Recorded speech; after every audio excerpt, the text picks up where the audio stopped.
Just waiting for the stream to kick in.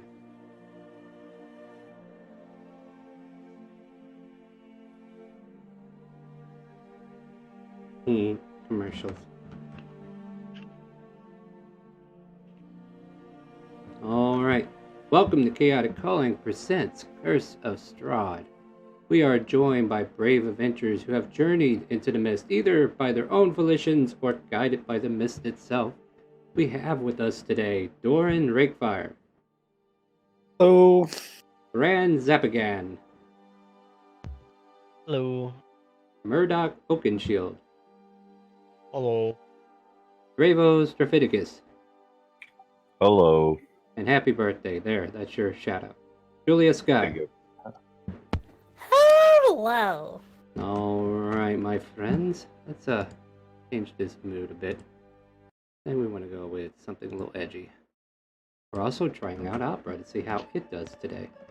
So, upon leaving Barovia Village the next day, as the group gathered themselves up to prepare for the journey to Faleki, there, Ismark and Irina think that they will be safe from Strahd's gaze, and Irina should be safe in the city that they're after. The group starts heading out, and before long they reach the crossroad and make their way to Tizir's pools to meet with Madame Ava. There they receive their reading from Madame Ava, who told them of the location of 3 items that will aid them. However, the second half of her reading was all blurs and misdirection, as fate seems to be against the party, not giving them an ally or location to the Devil's Strahd. The group continued on their journey after the story from a Vistani storyteller who spoke of a wizard who was there about a year ago. The party made their way to a bridge where they could see the falls that dropped down 1,000 feet into the ravine below. There they were greeted by a revenant that asked who they served, and fighting ensued. The creature was exterminated, and the party continued on. The road twisted and twinned until they saw a path leading up to an old windmill. Passing that, they just continued around the bend to Faleki, which should be within reach before it gets dark. However, it seems Strahd has set out a druid and his twig blights to face off against our party before they can make it further in. Did I miss anything, my friends? Not that I can remember. Nope, you got it pretty well. Alright, so basically we got these little encounter that just happened, and I guess we're just going to go ahead and start the session with a please select your token and roll initiative.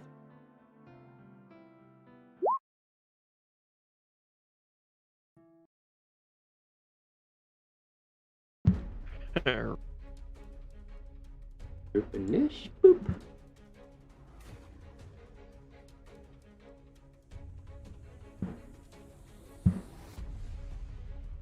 Oh, ow.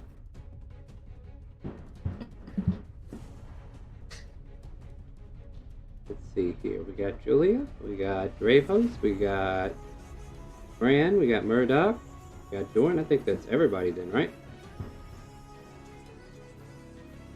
Alright, so let me just pull up these sheets real quick and see what these bad boys can do. Okay.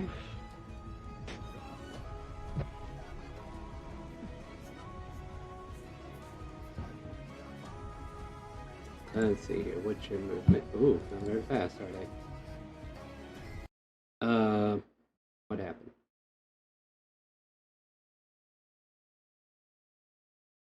Mouse gestures? Are you kidding me? Alright, opera might be off the table if it's gonna start this BS.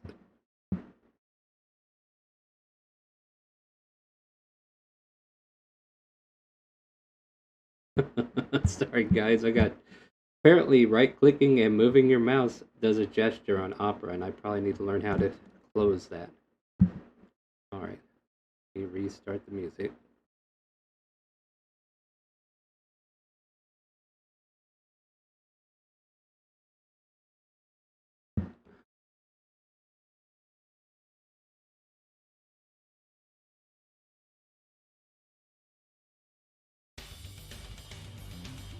Alright, this twig blight just comes darting towards your direction. However, as fast as he moves up, he's unable to do anything on his turn. Julia. Well, I just imagine this bolting at us, and I just immediately ready my crossbow, backing up near the horses, Mm-hmm. and I try to shoot him in the eye. Yeah, go for it.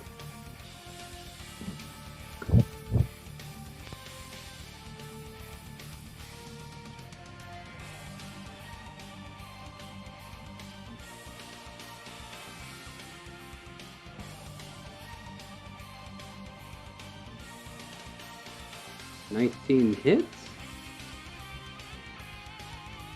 And that twig blight gets splintered as your crossbow bolt sends it to the ground. Anything else for your Oh, turn? awesome! No, that'll be pretty much it. Dravos. Alright, so Dravos is going to see this thing running up, and he is going to move to over here. And as I run past Julia, I'm going to mutter, keep them aggroed. I'll take care of the caster, and then I'm going to attempt to hide behind this rock. And then Juliet says back right. Mm-hmm. Make a stealth check then.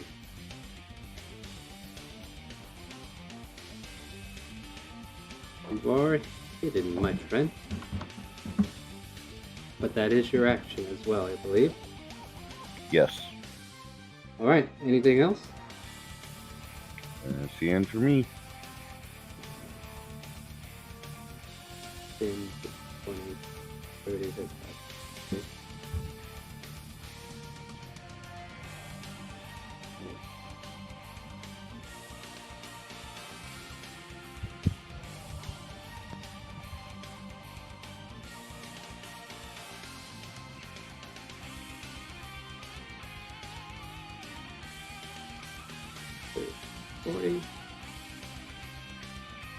Bran, you're up. Yeehaw. Man. I'm going to move forward a little bit, and I'm going to toss a javelin at Twig Blight 3. Alright, feel free to toss away, my friend. Get a 14, that is a hit. And just like the other one with the crossbow bolt, you're able to splinter this one pretty quickly and easily, and it is cut in two. Oh, for the love of God, you and your freaking gestures. I'm about ready to kill you, roll 20. Not roll 20, this is more opera. I think we're going to switch here afterwards. This is not the kind of play we want. I'll have to figure out how to turn off gestures if we want to use opera, I think.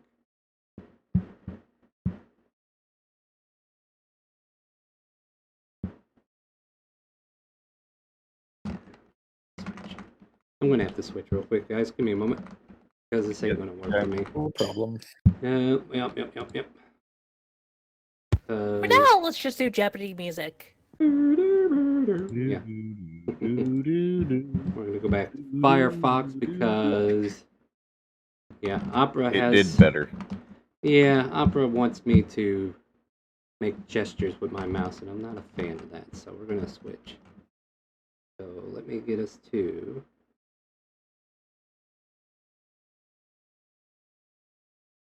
OBS thing here, Firefox, there we are.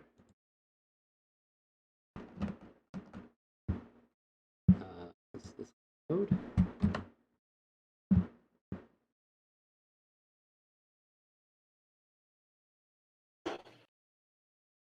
We already broke it. LOL. Yep, sorry for the delay, my friends. It's just we were trying something and it did not work. We will back to what does.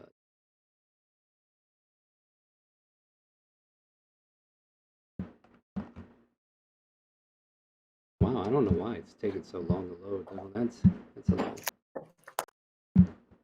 little ridiculous.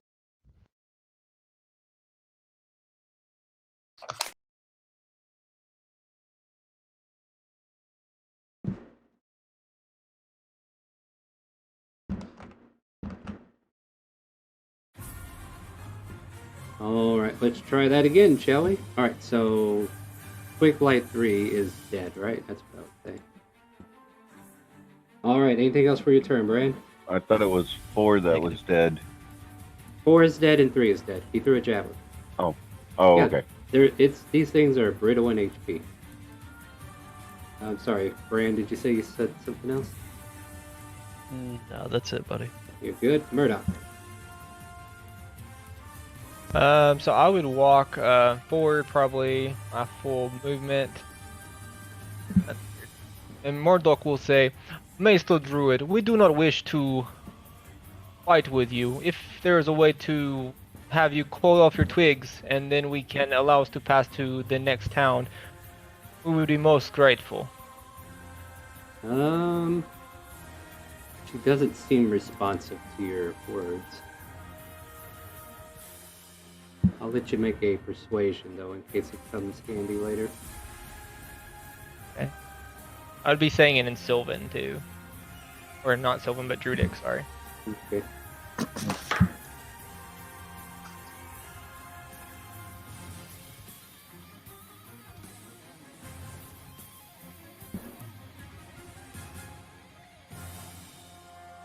Alright, did you roll that persuasion, or...? Yes, I got a 14. Alright, yeah. Okay, it was down there. Alrighty. It is noted. However, things seem to still continue. I can actually right-click it. As a bonus action, I'll shrug and I'll turn into a direwolf. Alright, feel free. You got the token, right? Yep. Make sure you leave your token on the field somewhere and just put your direwolf there. And then Doran, it'll be your turn. Okie dokie. Orin will pull out his crossbow and blow the dust off it and say, well, let's see if this thing still works. And he's going to shoot at Twig Blade number 6. All the way. Okay. Alright, make a shot. Make that shot. Oh, I was clicking the wrong thing. There we go. That's the one. Hey! Hey, the old crossbow still works. Go ahead and do the damage. Oh,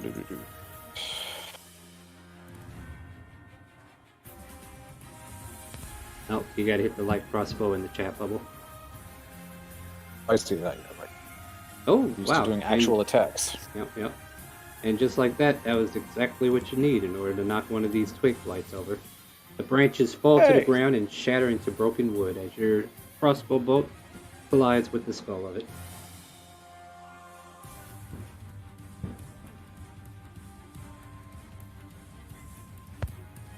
Alright, I think These are definitely squishy boys. Oh yeah, they were just fodder for the fire, I guess. Let's see here. What do you want to do? That sounds like the...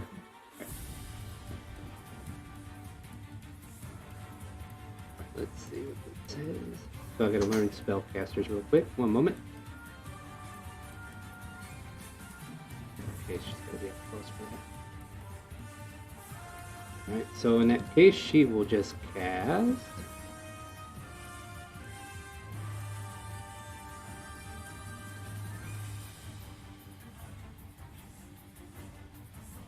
She will do a produce flame, and she will fling it at... Let's see, what's the...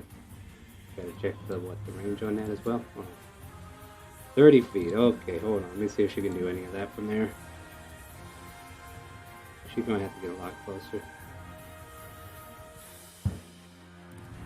Got about 15 more feet.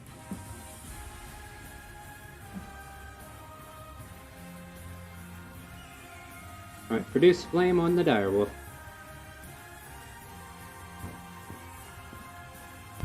That misses. Oh wait, it did pop it. Never mind. Thought it wasn't working. Alright, so yeah, miss on that first attack, and she just kind of like scoffs under her breath. And yeah, Twig Light 2 will take his turn next. Skitter, skitter, skitter.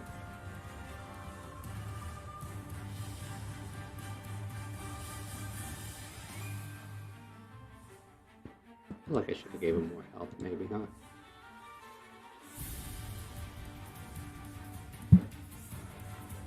Alright, yeah, that's as far as he can go. I mean, he can get right up on you, but he won't be able to take an action.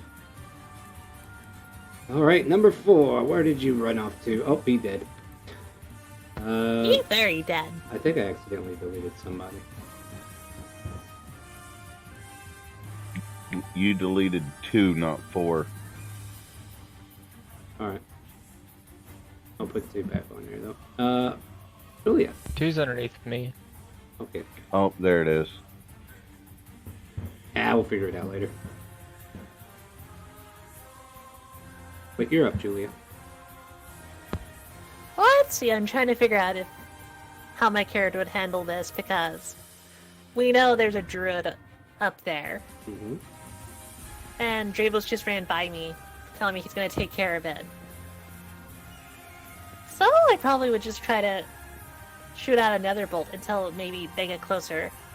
I would try to charm person, but I don't know. They're not close enough from what I Right. remember. Yeah, I think they're a little ways out. So shoot another bolt at a twig, or... Yeah, another bolt. I was just checking how much of a range. They had to be in 30 feet.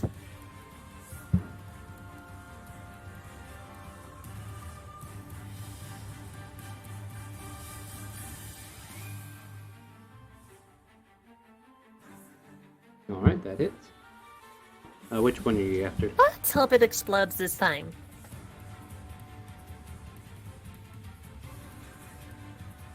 Which one were you on? I was aiming for number 2, since it's the closest one so far. It is still alive, though most of its branches are splintered. It is still just like a single twig that is bouncing on its leg now. Trapped! It's still there, though. Anything else for your turn? Nope, I'm pretty much good. Alright, Just Bravos. sitting back and relaxing. And chillaxing with the end. Alright, Bravos, what do you got for us?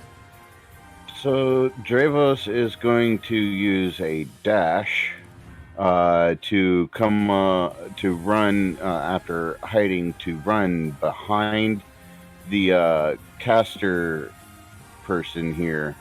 I will say, if you dash, you won't be hiding anymore. That is fine. I mean, you could just take a shot from where you are and get advantage. You're a ranger, right? I was going to kill her with the sword. Yeah, but I was going to kill her with the longsword. You wouldn't be able to attack her this round. I know. Alright, well, you do I'm you. getting in position. Alright, so Dravis moves in behind, and that'll finish your turn, right? Yep. If he's dead. He is dead.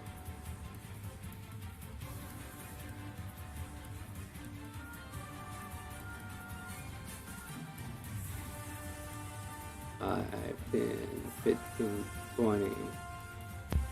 These poor twig blights can only move 20 feet. So they're like hobbling towards you, but they're unable to get there in a full movement. So that one there tries to get around the wolf and out of breath or something. And Oh, that's making me sad now. It feels like we're kicking children. well, the branches didn't fall far from the tree, apparently. Bran, what would you like to do? Punt the baby. Don't punt the baby. I'm gonna kick the branches away from the tree. There you go. Yeah, this is... 5, 15, 20. I'm gonna move up and attack Twig Blight 2 with my sword. No, don't hit me. I just got here. I managed to live once. I Please. just wanted to go to a birthday party. Yeah. Hey. Oh. Ooh. I mean, go ahead and roll the damage, because, everybody wants to see how much damage you did. Oof. You obliterate Man, this they- twig. Yeah, you just shattered his twig. Splinters. Yeah, it was a single stick when you got to it, and you just chopped it straight in half and it falls apart. Wood chippered and all. You want to move anywhere else, or are you good? Uh, I'm gonna move my remaining 10 feet. That is all. Alright. Well, that's all, folks. And Murdoch. With a very solemn trot, the direwolf will walk over and bite the druid. Yep, sounds fair.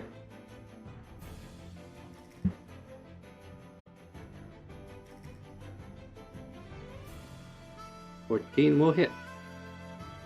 Well, actually, yeah. And they make a strength save. And she is pulled to the ground. Alright, let me get those 9 points of damage as you maul her down to the ground. Anything else for your turn? That's it. This twig tries to jump back over here to help. And finally, we'll get to see one of these actually attack. It will take a claw attack at you. Roll 20. Claw attack, please. Thank you. And direwolves are pretty hardy creatures. A 12 will not do. And it is Doran's turn. Okay, yeah, Doran will just kind of casually stroll forwards. 5:30. And then just kind of as he walks past Twig Blight 1, he's just going to one-handed kind of pop his light crossbow at it. Yeah, go for it. Very disdainfully. You do it like sideways, like gangster style. Yeah. Under the arm.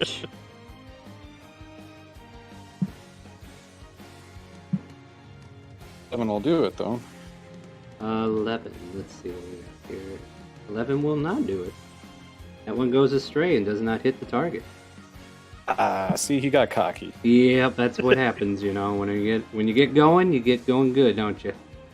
And then the tides of fate jump in and save this poor little twig. Alright, anything else for your turn? Staying put? That's it. Alright. The druid. How can she do this? Attack of opportunity. Hold on, I'm thinking first. I'm trying to see if this lines out, if she needs to move or not. Give me a second.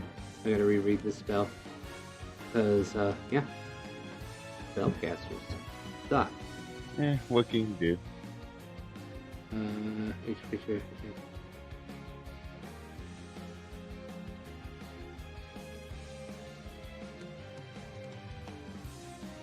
I think she'll take a step back from the wolf. And the dire wolf. Oh, no, she has to spend half her movement to get up, so she has 15. And 5. She'll try to move again, so go ahead and attack.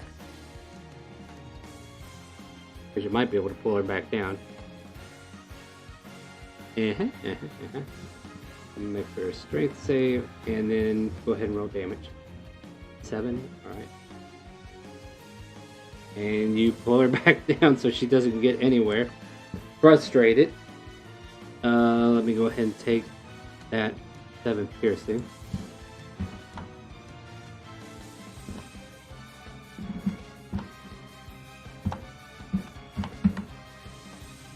She pushes her hands on the ground, and then you hear a loud crackling sound of thunder as a thunder wave ignites in front of her and aims directly at the direwolf. Make a wisdom saving throw, Dravos. Yep. Happy birthday. Thank you. You need to make a con save, though, Murdoch. I did not pass, I'm sure. You are stunned from the dirt for 1 turn because of the thunder that you're so afraid of. Yep. And, Should have saw that coming. Yep. So instead of taking 15, take 7 points of thunder damage. And Me? No, her, or the wolf, the dire wolf. And you do not get pushback. I got it. Yep. And you see dirt and mud on this druid's face, who's trying desperately to get you people away from her. But you seem like the biggest threat because you keep pulling her down to the ground and she's just trying to get up. It's not getting anywhere. Twig Blight 2 is dead. Poor Twig. Julia, you're up.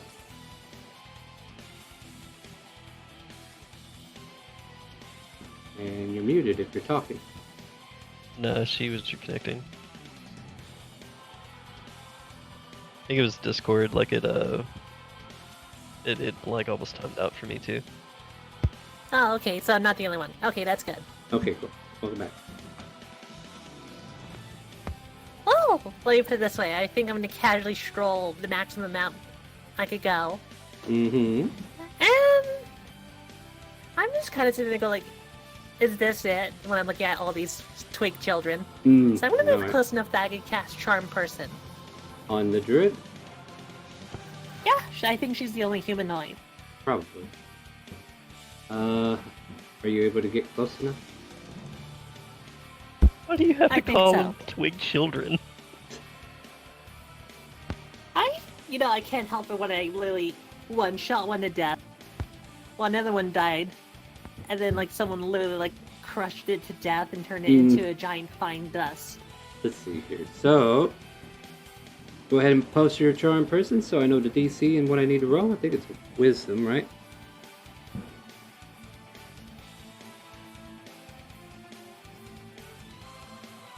Let's see here. Wisdom saving throw. Here we go. What's your DC?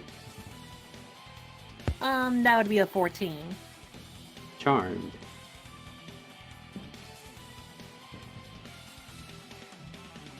Oh, wonderful. Then I would immediately yell over to the druid to lay down their arm. Actually, not charmed because they would have advantage for if you are hanging or fighting it. So not charmed. Sorry. Oh, I didn't know that. Yeah, I read that. If it fails the saving throw, okay, it says before that wisdom saving throw and does so with advantage if you or your companions are fighting it. So not charmed. My bad. No, that's good to know. Yep. Usually something you want to do before a fight starts. But yeah, as the fight started, you try to charm and then they just resist. Like, oh yeah, you're gonna try to charm me after this wolf pulled me to the ground twice and filled my pockets with mud. No, thank you. Won't have none of that. Anything else for your turn? Not gonna lie, that's a very sassy druid. Yeah, well, if you don't like it, kill me already. Alright, Dravos, do it. All right, End of my Dra- turn. Alright, Dravos, you're up. You have Unfortunately, a- Dravos can't do shit right now. Oh yeah, Dravos got stunned for yeah. hearing the thunder. You tell Dravos to do something, and you see him stunned because he heard that noise, and he's like, And then, yeah, at the end of your turn, you are able to move again. But the Twig Blight, that Okay, that guy's dead. Is 5 on the board? Yeah, 5's still on board. All right, so we'll delete 1. Bran, you're up. There is 1 Twig Blight here, and 1 there, and then a druid. Yep. What would you like to I'm do? going to I'm gonna move towards Twigblight 5 very slowly, as I'm readying my sword, and I'm gonna attempt to Anakin Skywalker this twig child. Go for it. Father. Turns to you with Oh, this we need baby your help. face. Luke, I am your father. 14 hits. it's not true! Oh my god, you murdered this! This poor limb just gets splintered from your attack and falls to the ground. Nothing more than kindle sticks at this point. Anything else? Brad, you monster! Are you good, Bran? That's it. I'm just gonna scream, unlimited. I love how last week you guys were like, uh-oh, and then now you're in the middle of this fight. It's like, this ain't so bad. Murdoch, you're up. Could I try to growl and intimidate, and then also hold my attack if she does anything? Make an intimidation, and I'll have her roll an insight check to see if she's even understanding what you're doing. Alright, well I'm just gonna kind of like hover over her and growl like right in her face, and but I don't want to bite her unless she tries to cast another spell at me. Alright.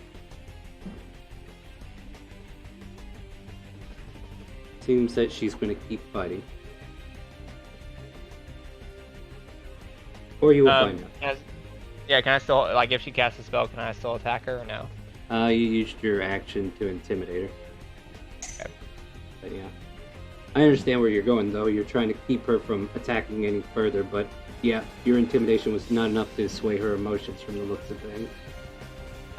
Twig Blight 5 was going to plan on retirement. This was going to be his final day, but you're right, it is his final day. Doran. Yeah, so Twig Doran's Blight going to continue to shoot at Twig Blight 1. Mm-hmm. He's a little frustrated now. Yeah, let's see if you hit him. Lord, my monitoring computer does not want to stay monitored. Ugh. It dances to the left and right, and you just kind of like miss it between its limbs. Bolt going stray over here somewhere. Right. You gonna move or you staying put? Yeah, he's going to take a few steps, continue towards in this direction, to kind of up around here. I forgot to put Irene and Ismark on the turn order, but I think you guys got this. Yeah, I think they're fine. Yeah. I'll just. They're make- horrified by yeah. us killing like tiny old tree children. Yes, that's probably it. So They're half looking movement, around, just going, "Oh, they're just warming up." half movement to stand up. Now the one thing that this doesn't say is like, do they have the ability? Like they should definitely have the ability to change shape if they want. But we're gonna forego that.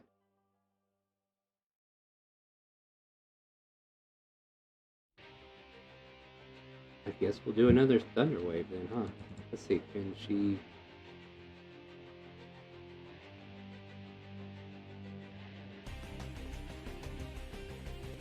Okay, so she'll step back and she's kind of like pacing backwards. And she's definitely about to cast a spell. And then 15 feet in front of her, a cube.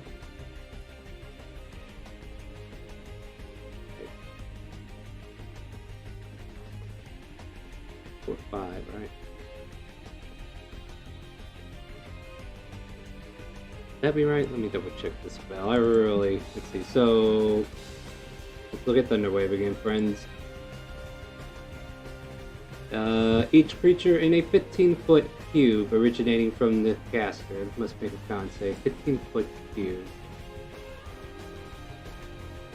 So yeah, would you say that's...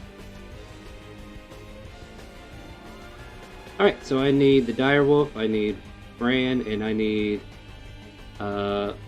Dorian to make a Constitution saving throw, and I'll get that out there. She will cast this also at level 2, because it seems to be her only damage dealing spell.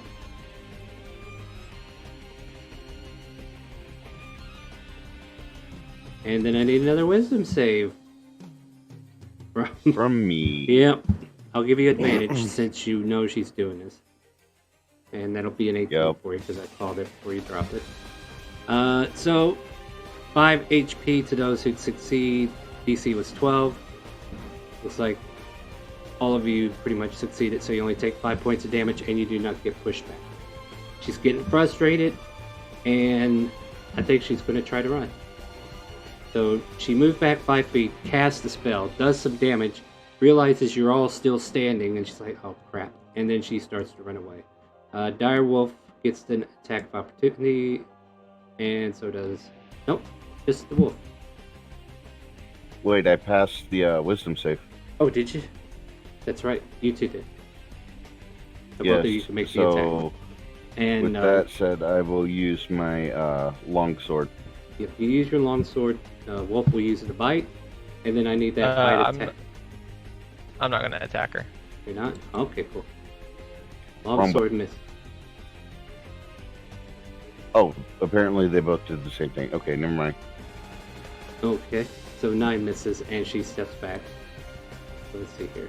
5, 10, 15, 20, 25, 30. and she's just like keeping paces backwards, hands up with her staff, and just looking for anybody who's going to come at her. Realizing her twig blights are down to 1. That one on the turn order still? I think it was just Maybe horrified not. by all the children that you accidentally deleted it. Yeah, we found the one that we deleted. I'm thinking we skipped its turn, so I'm just going to make it go now.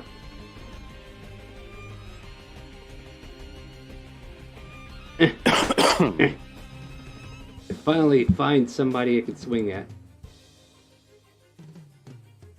It's a 14 on Julia. Julia, what are your numbers here?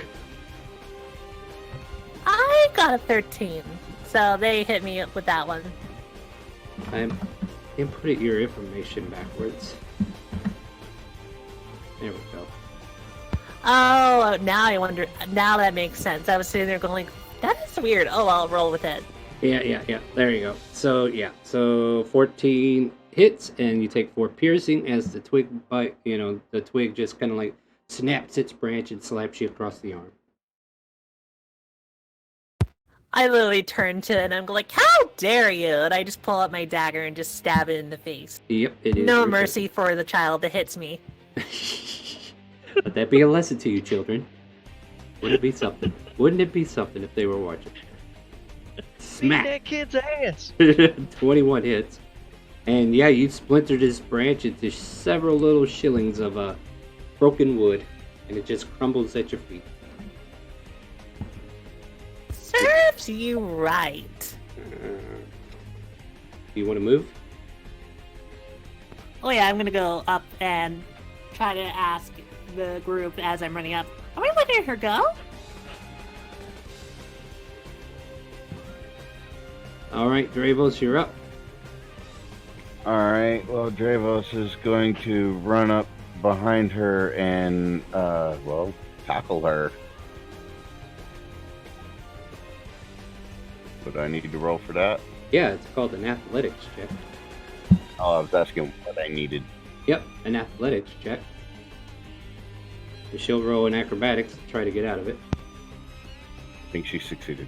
Yep, easily enough. You spin your turn trying to leap at her. She kind of like ducks out of the way. You get back to your feet, and she's still there. And she smirks at you. She's like, you want some more of that thunder? And wiggles her fingers at you. Bring it on. He's about to. Bran, you're up, though. So we're letting her live? We were asked that. 10, 20. Let me make sure I got this before I do this. Also, just a reminder, if you're going to knock her out, it has to be physical damage or, up close melee damage. Magic and range attacks, you can't control how hard you hit them. So those are definitely deadly ways of going about it. But if you're up there like Bravos is with a sword, you can knock him out. Just declare it.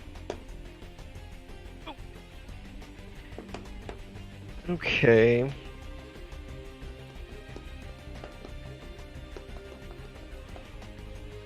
Yeah, this bonus. Okay.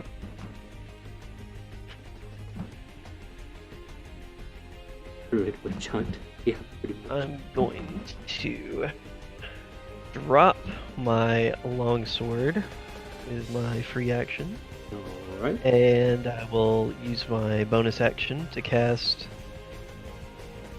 Am I here? Okay.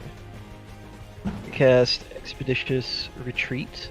Alright, post that for us so we know what it does. You cast a spell, and then as a bonus action on each of your turn until the spell ends, you can take the dash action. So technically you used the bonus action already to cast the spell, right?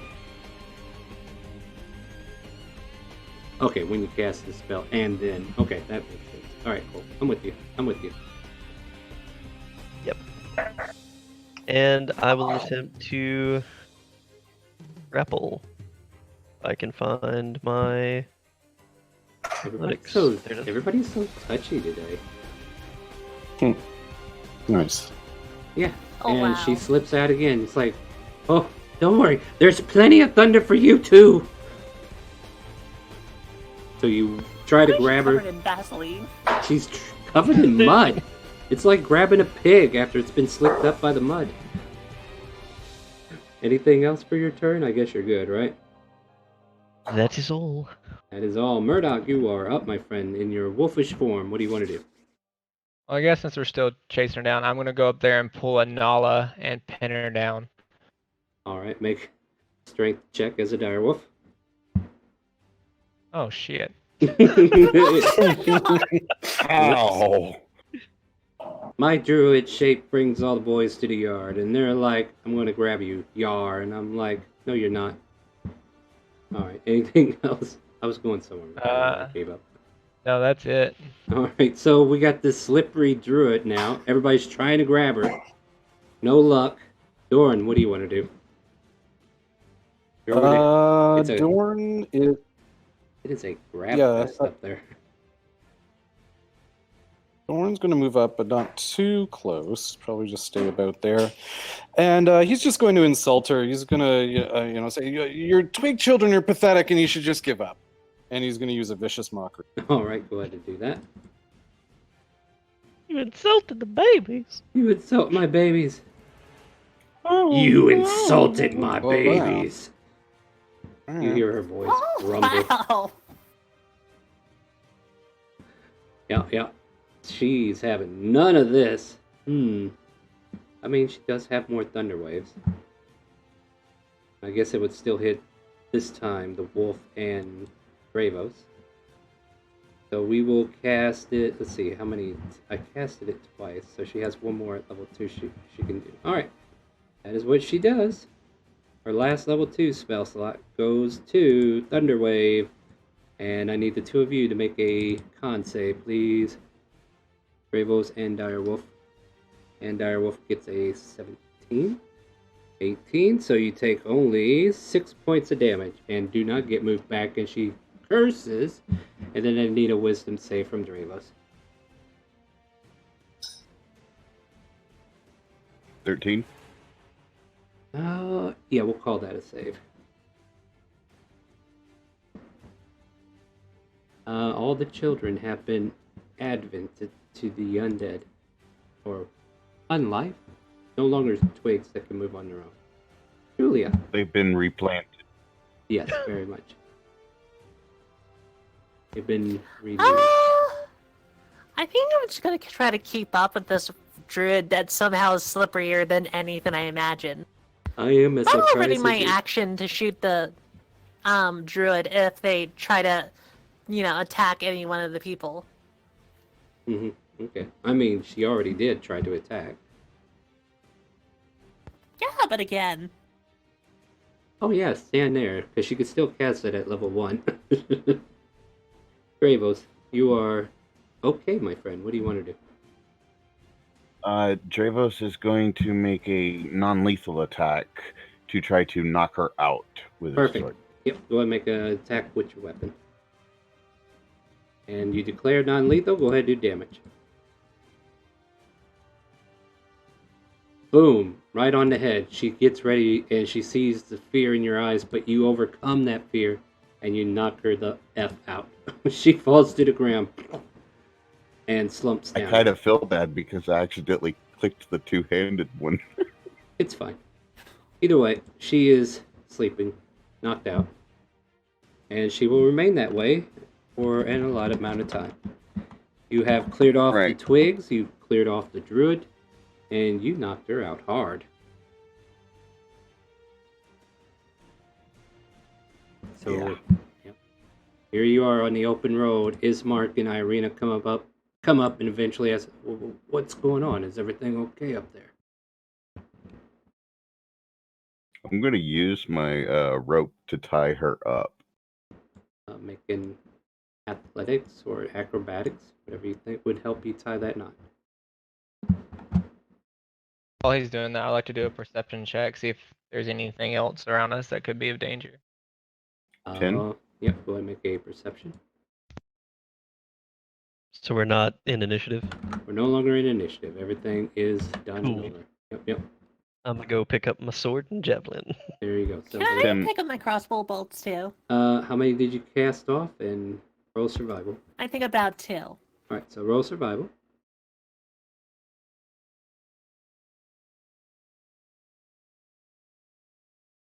Rolled 10 on that acrobatics, by the way. Yep, I have noted it. And you get both of your crossbows back there, Julia. Doran's going to try and do the same with his crossbow bolts. How many did you spin? 2. All right, survival as well. I got I'm also one gonna go help out Dravos you tie find- up this weird druid. Yeah, you find one of them, but the other one has been like splintered off with the wood of the other twig. Okay. Doke.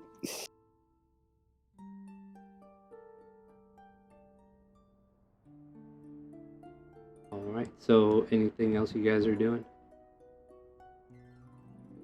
Well, I guess the only thing left to do is after we tie her up, we try to find some identification or something. Search her. Are you searching her now, or are you gonna wait? I'll I'm search gonna her wait now. till we're not right here. I wouldn't search her right here. I'd say we step off the road and search her, just in case people need to pass by. We don't get ran over. And also so we don't look like the robbers. Okay. So yeah. So Irina is marked. They all kind of like step off the road with the horses. I whistle for the horses. Yeah. Yeah, they're up here by Ismark and Irina at the moment. And yeah, you can definitely pull her over.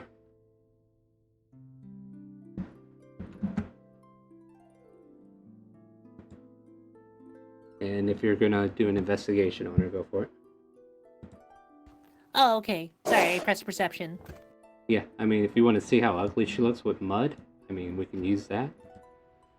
Alright. Investigation reveals she has these strange coins that you normally don't see anywhere else. There's 5 electrum pieces in her pocket. And they depict the image of Strahd. Also, let's see, does she have any components or anything? She has a quarterstaff, if you're interested in that. And in her knapsack, she has 2 med kits. Nice. Jervis is going to grab one of those. I'll grab the other. Alright. I'll also, I'm not gonna take the quarterstaff. I'm just gonna move it away from her Mm-hmm. and pull out the electrodome and kind of examine them and point out to the party that they have Strahd symbol on them, based off of what we found. Jervis is going to grab one out of the pouch and just put it in his coin pack. You can add 1 electrum. They are considered electrum coins, the most cursed coin in this campaign. I would like to. That's, Versus Strahd is electrum. What would you like to do? I like to smell the one that Julia has and see if I can tell if it's like if it has like the scent of undeath on it or anything. This is Murdoch asking, right? Yes. Make either an investigation. It would have to be an investigation, I think. But you can do it with advantage since you're using your old sniffer.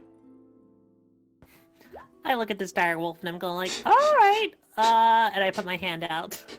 I put an electrodome in my hand. Not any undead. Like, maybe it might have passed the hand of an undead at one point or another, but like it's being like pungent or direct or, within a timely manner. Like this here scent that smells of undead might be months and months old compared to, the fresh scent of being on this living being who's currently knocked out. What is medkit under in the compendium? I think it's a medicine kit, right? What am I thinking of? Healing? The healing kit. Yeah, because that's why. basically you can use an action to stabilize somebody with it without making a check. Also, while sorry. No, go ahead. You go ahead. I'm just looking something. I was gonna say while in direwolf form, did I see what she was using to cast her spells? The staff. Okay, I'm gonna go divide it in half. Make a strength check. The staffs are usually made to withstand a lot of damage. Yeah, you bite on it, and it's like a dog biting on a bone. You just can't get through it all. Alright, then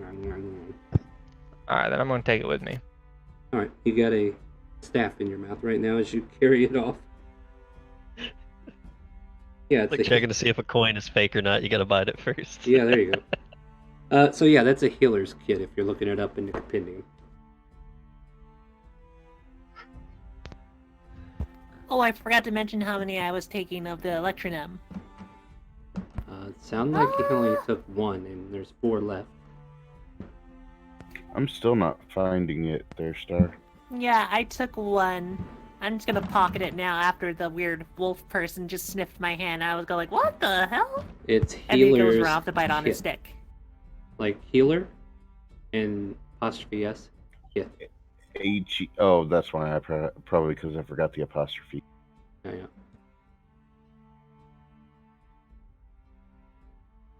Yep, that was it. That was it. And let's see here. What else are we doing? So there's 4 more Electrum coins. You can give one to each of your party members if you want, I believe. That's what I was thinking was one for each of us. I was just gonna take the coin over to Irene and, Ismark about it. Now, what are you asking? I would just kind of straight up ask him, go is he now having his own currency now? Well, somebody has to stamp the currency, and it's still worth money. It's an Electrum piece, born in the lands of Barovia.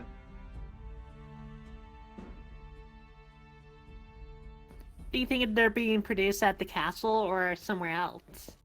No telling. Can't imagine him hiding a press to do all that up there. He probably has some smithies that does it if needed, but who knows how long ago this has been done.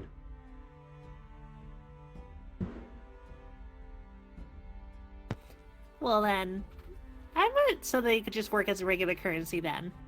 Yeah, still spend in any town. You have no worry there. Well, that's good, but still. Don't like the idea that I have some weird, creepy guy on my currency. I think he did that on purpose. Probably for that very reason. Just to put you at unease. But we are this close to Vallaki. Shall we continue? What do you plan to do with her? As he says that, Jervis is probably just like tossing her on one of the saddles all tied up and shit. Oh, no, I see she's all cozy there. And then we'll find out what to do with her once we reach Vallaki. Alright, so itinerary is to continue, right? Onward. Onward. To glory! I think I could show you this. Yes, because I have the... Alright, so let me go ahead and start reading some stuff here. So, I'm going to have a little slowdowns here and there because we are entering into new territory, but I'm going to try to improvise as much as I can on stuff that I really want to snatch up so we're not delaying on me. So, as you continue on the old Savalachi Road, meanders into a valley watched over by dark, brooding mountains to the north and south. Woods recede, revealing a sullen mountain bird surrounded by a wooden palisade. Thick fog presses up against this wall, as though looking for a way inside, hoping to catch the town aslumber. The dirt road ends at a set of sturdy iron gates, which will be right over here. Let me go ahead and shift that. With a pair of shadowy figures standing behind them, planted in the ground, flanking the road outside the gates, are a half-dozen pikes with wolf's head impaled on them. So, along the road, you see about a half-dozen pikes of wolf's heads on these pikes, just stabbed into the ground, right outside. Murdoch will drop 4. That's probably not a bad idea. Not a bad idea, yeah. So as you see that, you quickly drop form. And there's these iron gates that are closed leading into the town. Irina and Ismark are there with you, and you got your horses. You got the person tied up on the back of your saddle. You approach. What do you guys want to do as far as dealing with the guards?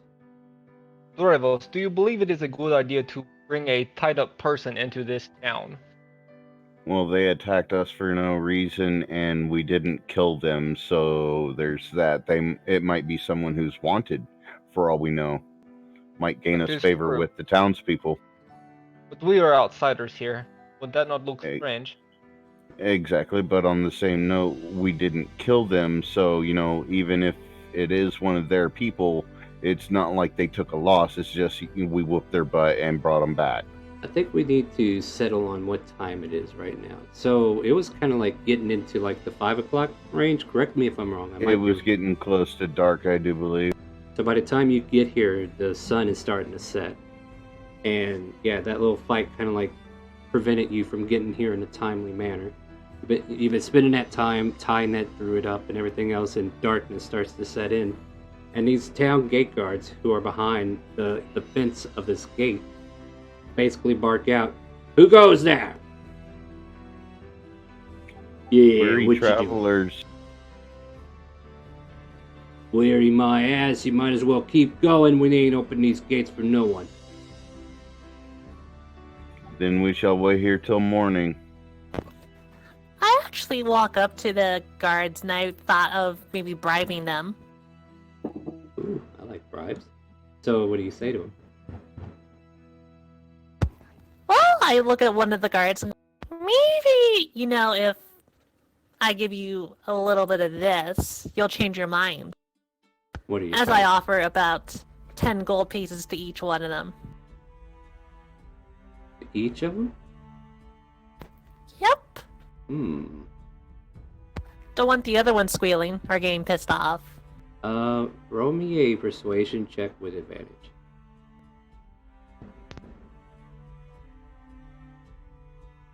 Nice.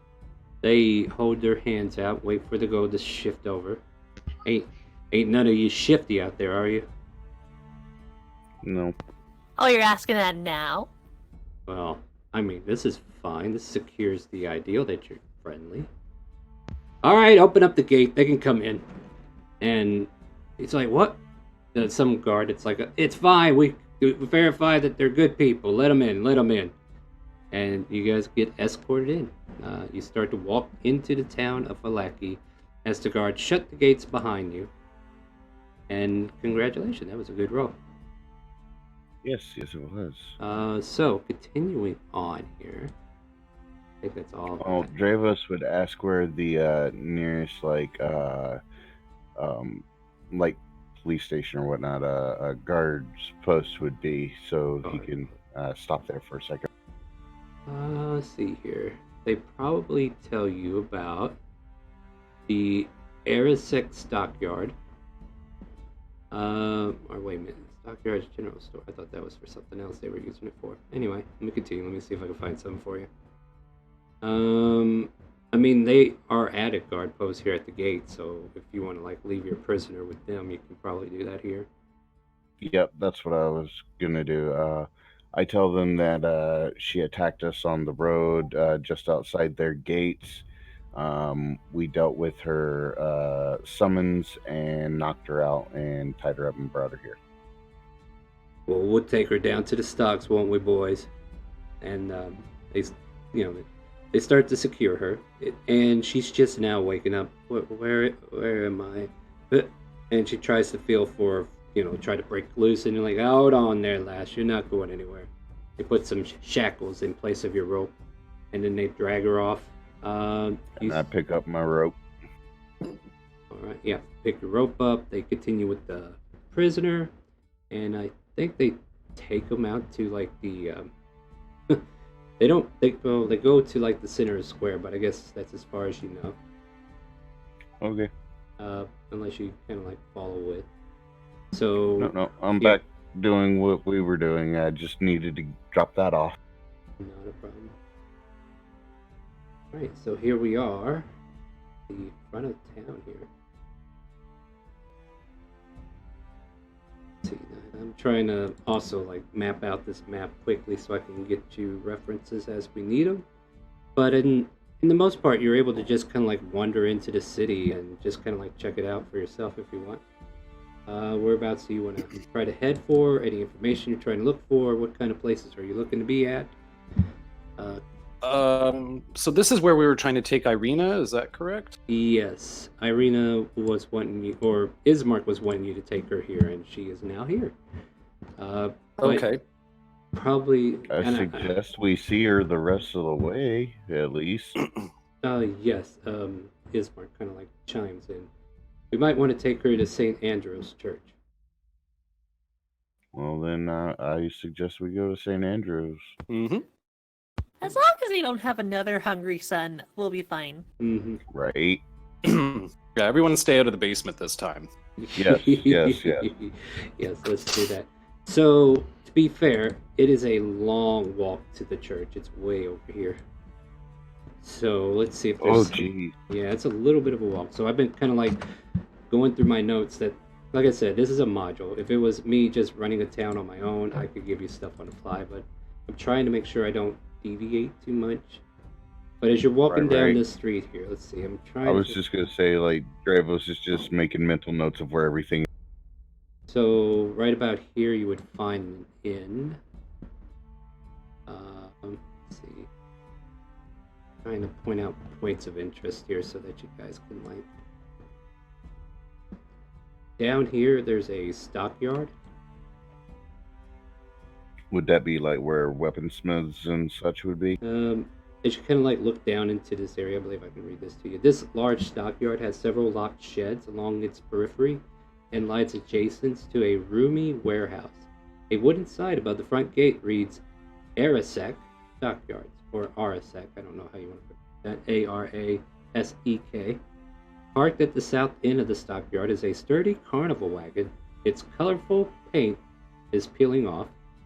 Faded lettering on its side spells out the words Rictavio's Carnival of Wonders. There's a heavy padlock that secures the back door.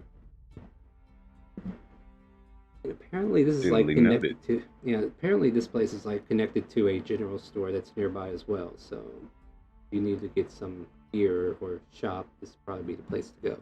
So that's like a shopping spot. Continuing on here, let's see what else we got here. Like chat's looking at the thing with me. Points of interest, the road just kind of like keeps going west. If you take that left,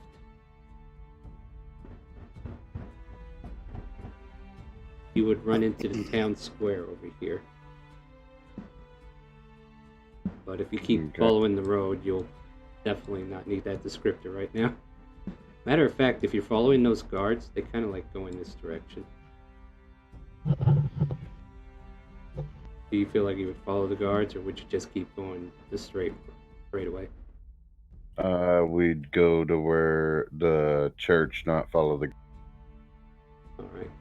Next up, like as soon as you get up here, you see a cramped shop with dark entrance and portico, which hangs a wooden sign shaped like a rocking horse, with a B engraved on both sides.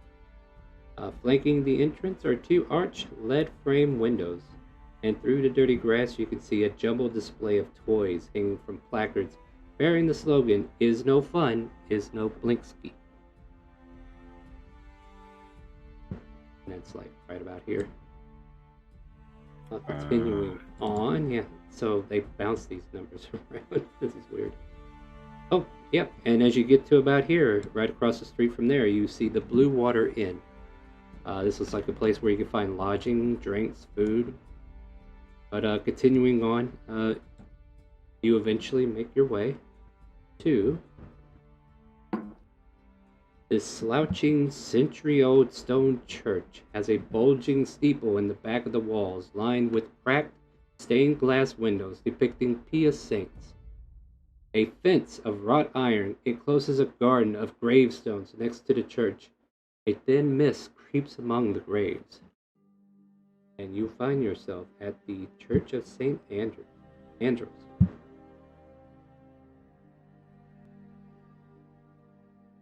So that's where you are right now.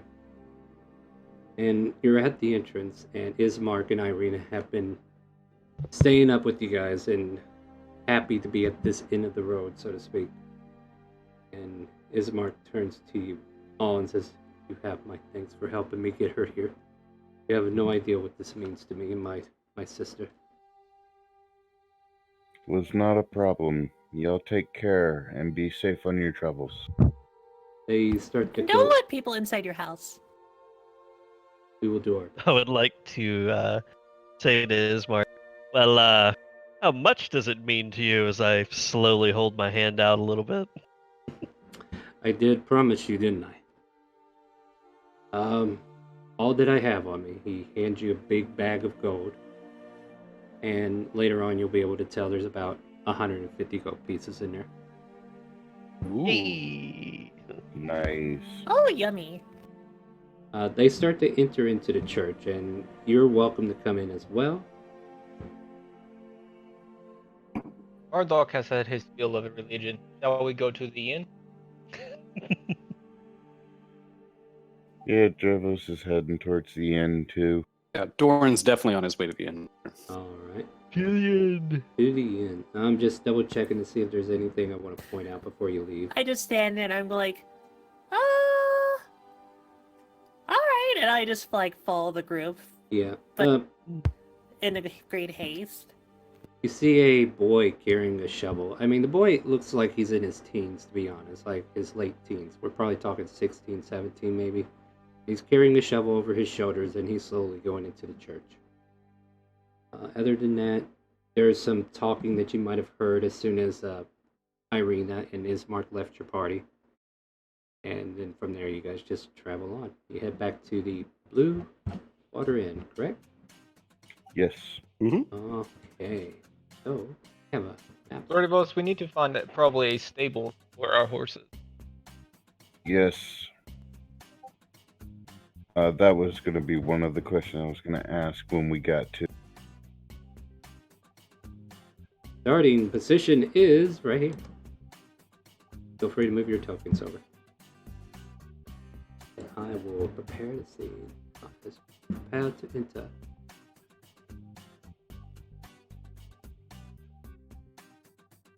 Gray smoke issues from the chimney of this large two-story wooden building with a stone foundation and sagging tile roof, upon which several ravens have perched. A painted wooden sign hanging above the entrance depicts a blue waterfall. And you are at the Blue Water Inn. Dravos is going to tell Murdoch, go ahead, I'll sit out here with the horses if you want to check to see where the stalls are. Okay. Yeah, Murdoch will let you know. Right. And I guess I'll walk in. Damp I'll cloaks. just stay with Dravos since I don't know the building yet. Right. Okay, I'm trying to read this, and I'm seeing letters, and I'm seeing places, but I'm not... I feel like I'm not being given the whole picture here. Alright, well then I'll just read this to you guys. As you enter into the tap room... Wait a minute. Okay, you know what? The entrance is actually over here. I lied to you guys. So yeah, there's a watering hole right there that he just fell into. Murdoch fell into the well. Anyway, damp cloaks hang from the pegs in the entrance of the portico. The tavern is packed with tables and chairs with narrow paths meandering between them. The bar stretches along one wall under a balcony that can be reached by another wooden staircase that hugs the north wall. Another balcony overhangs an entrance to the east. All the windows are fitted with thick shutters and crossbars. Lanterns hanging above the bar and resting on the tables bathe the room in a dull orange light and cast shadows upon the walls, most of which are adorned with wolf heads mounted on wooden plaques. And you are now inside here, where you see it. Let's see here. We don't see anything. I see things. Let me go ahead. What layer is that on? Put a few people in here, shall we?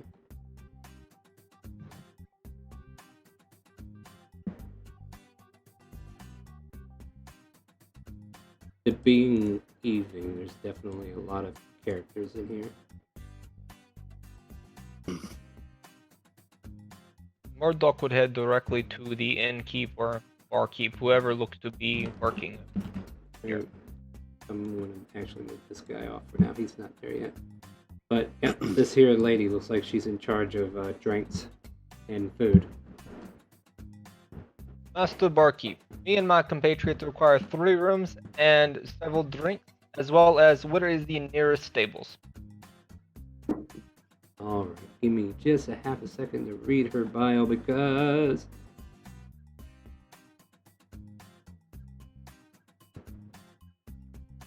Very good, very good. Let's see here. Is there a price on all that? You'll find the stables over in this direction, she points like. You just go around the fence and into the back. You'll be able to park your horses there. As far as rooms, let me see what we have available.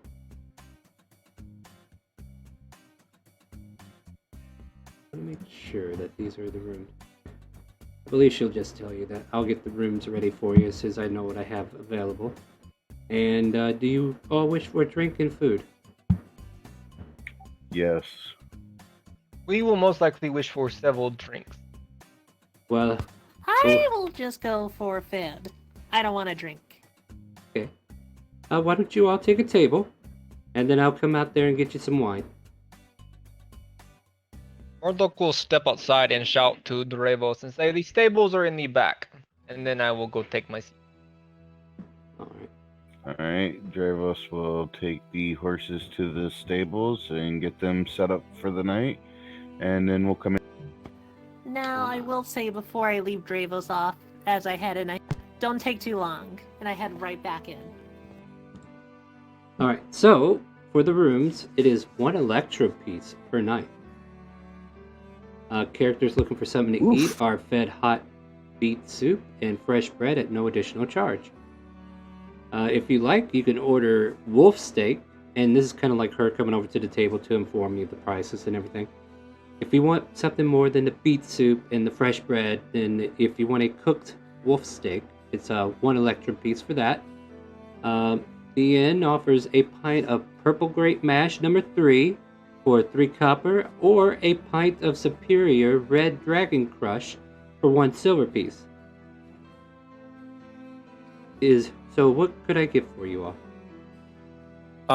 Doran is going to offer. He's going to say these prices seem very reasonable, but perhaps we can negotiate an exchange, in exchange for some entertainment for your patrons, and maybe for a room for the night. You too are a bard, or what are you? Yes, exactly. And he takes out his lute and starts to do, a little tuning strum. Yes, you're absolutely correct. I am a bard of some renown where I'm from. Hey, Erwin, this one can actually sing. What? You hear like a gruff voice from the back of the kitchen. Yeah, the other one, he can't. You know what? Make a persuasion first. Okay, dokie.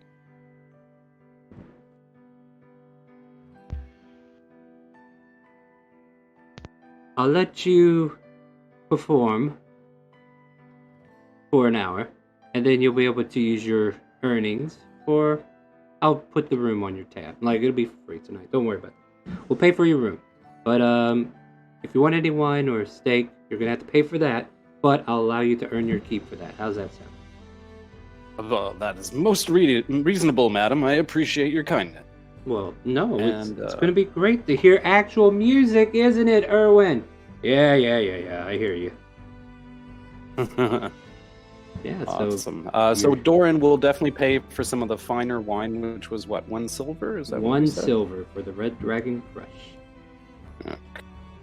Murdoch would buy his own. Murdoch would put down, or not Murdoch, but Dravos would put down the Electrum piece for his room. Cool. Yep. All right. I know I would do the same as well, but I would also ask talk to the barkeep about if there's any cool rumors or anything that we should know about this town. What are you asking in particular, dear?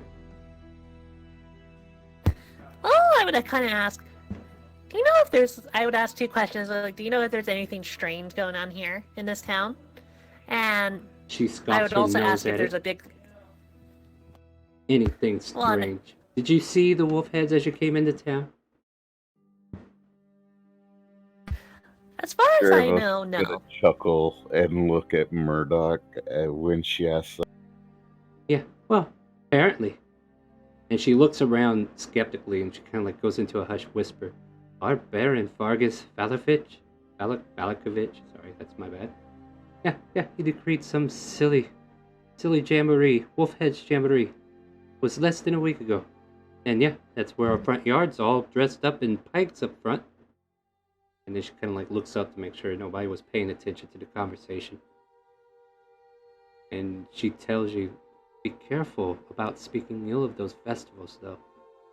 Burgermeisters will, he'll arrest anybody who he thinks is in league with the devil Strahd.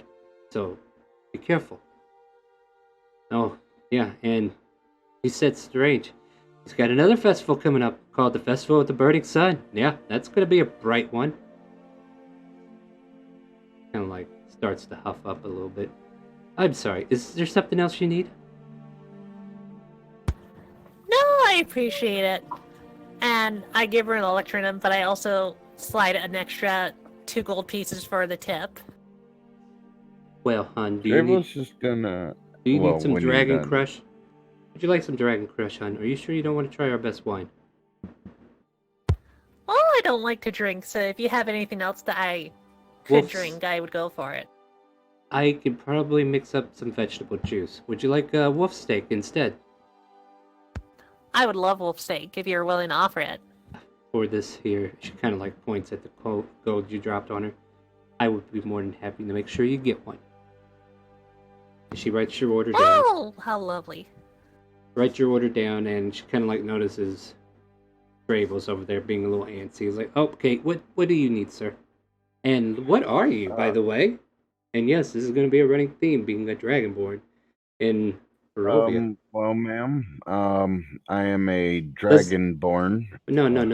My Erwin, do you think that head comes off? Erwin pops his head out the back of the kitchen. It's like, what? What head? What are you talking about? Doesn't that look like a costume to you, Erwin? He just kind of like grunts and goes back into the kitchen. You sure that head doesn't come off? She asks you. I'm sure, ma'am.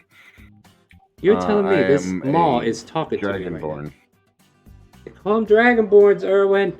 All right, you damn woman, just let me work.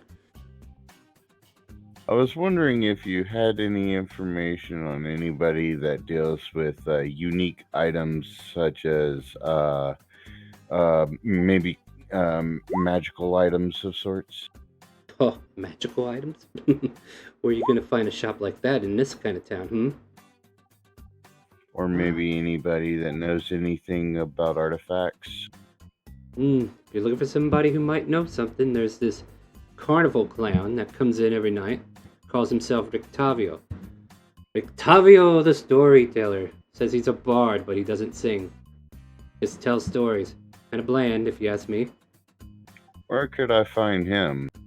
And almost as if on cue, the doors of the tavern open up wide, and then we hear this loud, bellowing half-elf say, "It's I, Rictavio! I have come in here for tonight's entertainment!" And then he sees this bard already taking the stage. He's like, "Oh, well, forgive me. Let me not take up your time." And he moseys over to the bar and sits right next to you.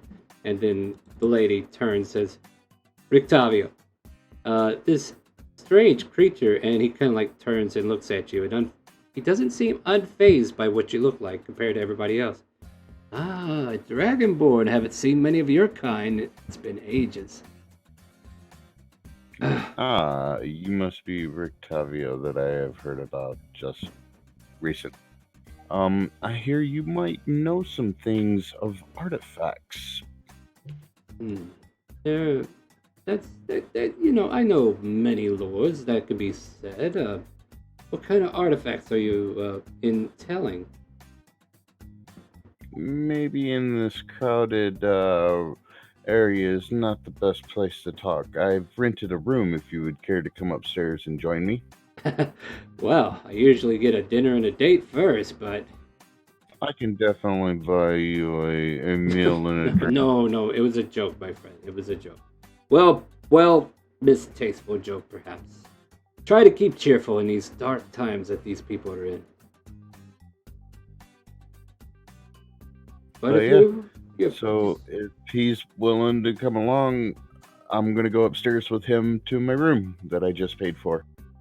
well, yeah, you were given a key, and yeah, Rictavio will turn for a moment. Says, "Well, I guess I'll return once the floor is cleared. I don't want to take up anybody's time." And at this point, I believe, who was it that was doing it? Bran?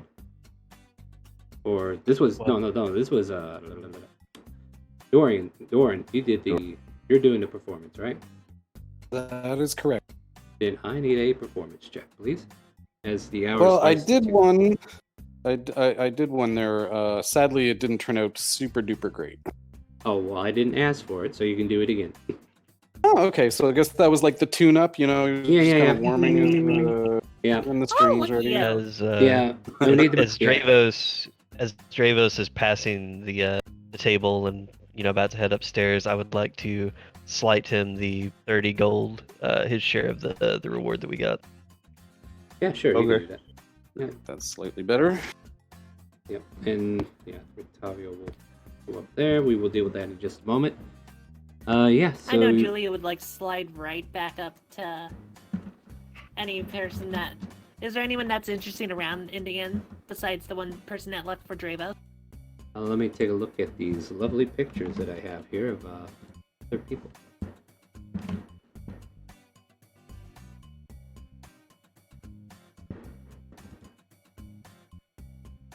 That's a commoner, really? I thought that was something.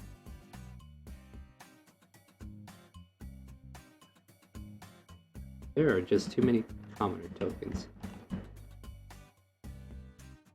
Alright. You see a couple of guys that are over here having drinks. They look like hunters. You can see them with these big old direwolf looking coats and leathers that they wear. These two are dour fellows. They seem seldomly pass the opportunity, blah blah blah, the character, blah blah blah, blah blah blah. I'm just trying not to make sure I say stuff that you don't need to know right away. Yep. Here's a handout of one of them.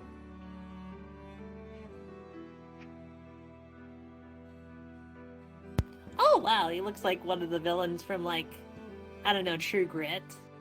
Yeah, that's what I was thinking. There you go. There's the other one. Looks like a Nordic Viking. Yeah. So these. Not his helmet. Yeah. So these guys look like hunters who have been around, just kind of like. That's their work, right? It's dangerous work. You can smell little hints of like dire or wolf blood, dire wolf blood. Who knows? But yeah, they got these leather coats that they got on, and the bow and arrows and stuff. Instruments of hunt, if you would. Maybe even some traps that are like buckled around their belt so that they can easily pop them off and drop them if they need to. But yeah, they're in here drinking away, with it being the evening hours. Let's see what else we have here. Oh yeah, these guys, right? Okay. Are these who I think they are?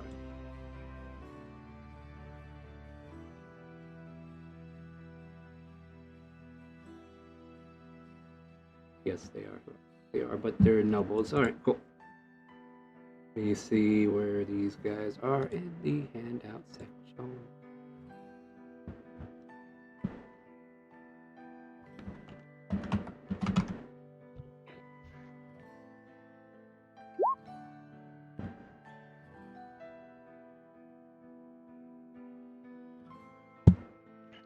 Oh, really? That's what he...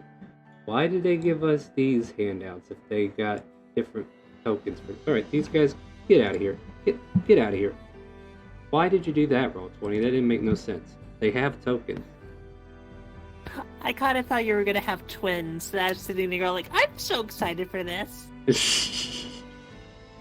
Okay, they had tokens for one. The other one, I guess they didn't want to mess with. Alright, whatever. I'll make it work, Roll20. I'll make it work. But there's two regally looking... Not regal, but like noble looking kids, young adults, if you would, just drinking away. Like they look barely able or, old enough to drink by our standards. And I broke Roll20 and I can't move. Okay, there we go. But anything that suits your fancy there? Well, let's see. I'm just trying to think. Oh, let me ask this question then. Oh, okay. If that I guy's had to mother. pick between the two, which one looks a little bit more wealthy? They both look like they come from the same family. Like similar appearance. Just, like they look like brothers. As far as which one has more money, make a perception, I guess.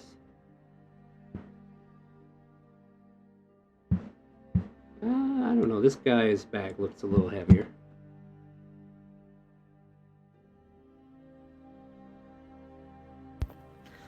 Oh, I think I would just like saunter over seductively and just sit with these two gentlemen, with my back towards the hunters behind me, and I would just welcome myself over and introduce myself and say hello to them. Try to make myself as charming as possible. Oh, I really do need to figure out where these guys are. I read this thing a little bit. I know about it, but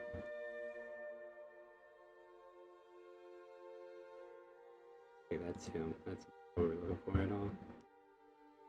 What time are we looking at? You know what? We'll take a quick 5-minute break, and then I can set up the scene a lot easier. How about that? Works for me. I gotta use the bathroom anyways. There we go. All right, well, we'll be right back here in a short minute. Just want to remind you, though, if you want to join our open roleplay session that's going to be exclusive to subs only, make sure you sub and pick a date down below. Other than that, we're going to take a 5-minute break. I'm going to get this organized a little bit better so I'm not stuttering here, and we will BRB.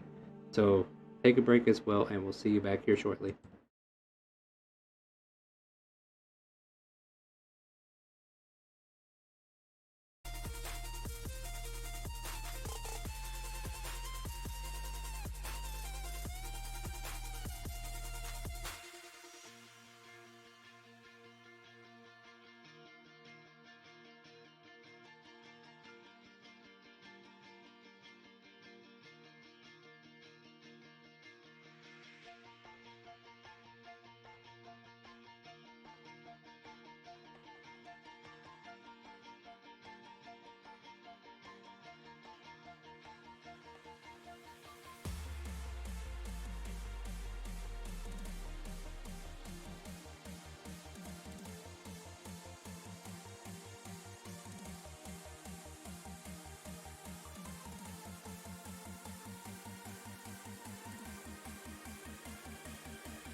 strong.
I'm back at him, I'm back strong.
Alright, we are coming back from break now. Let's get to the live screen, shall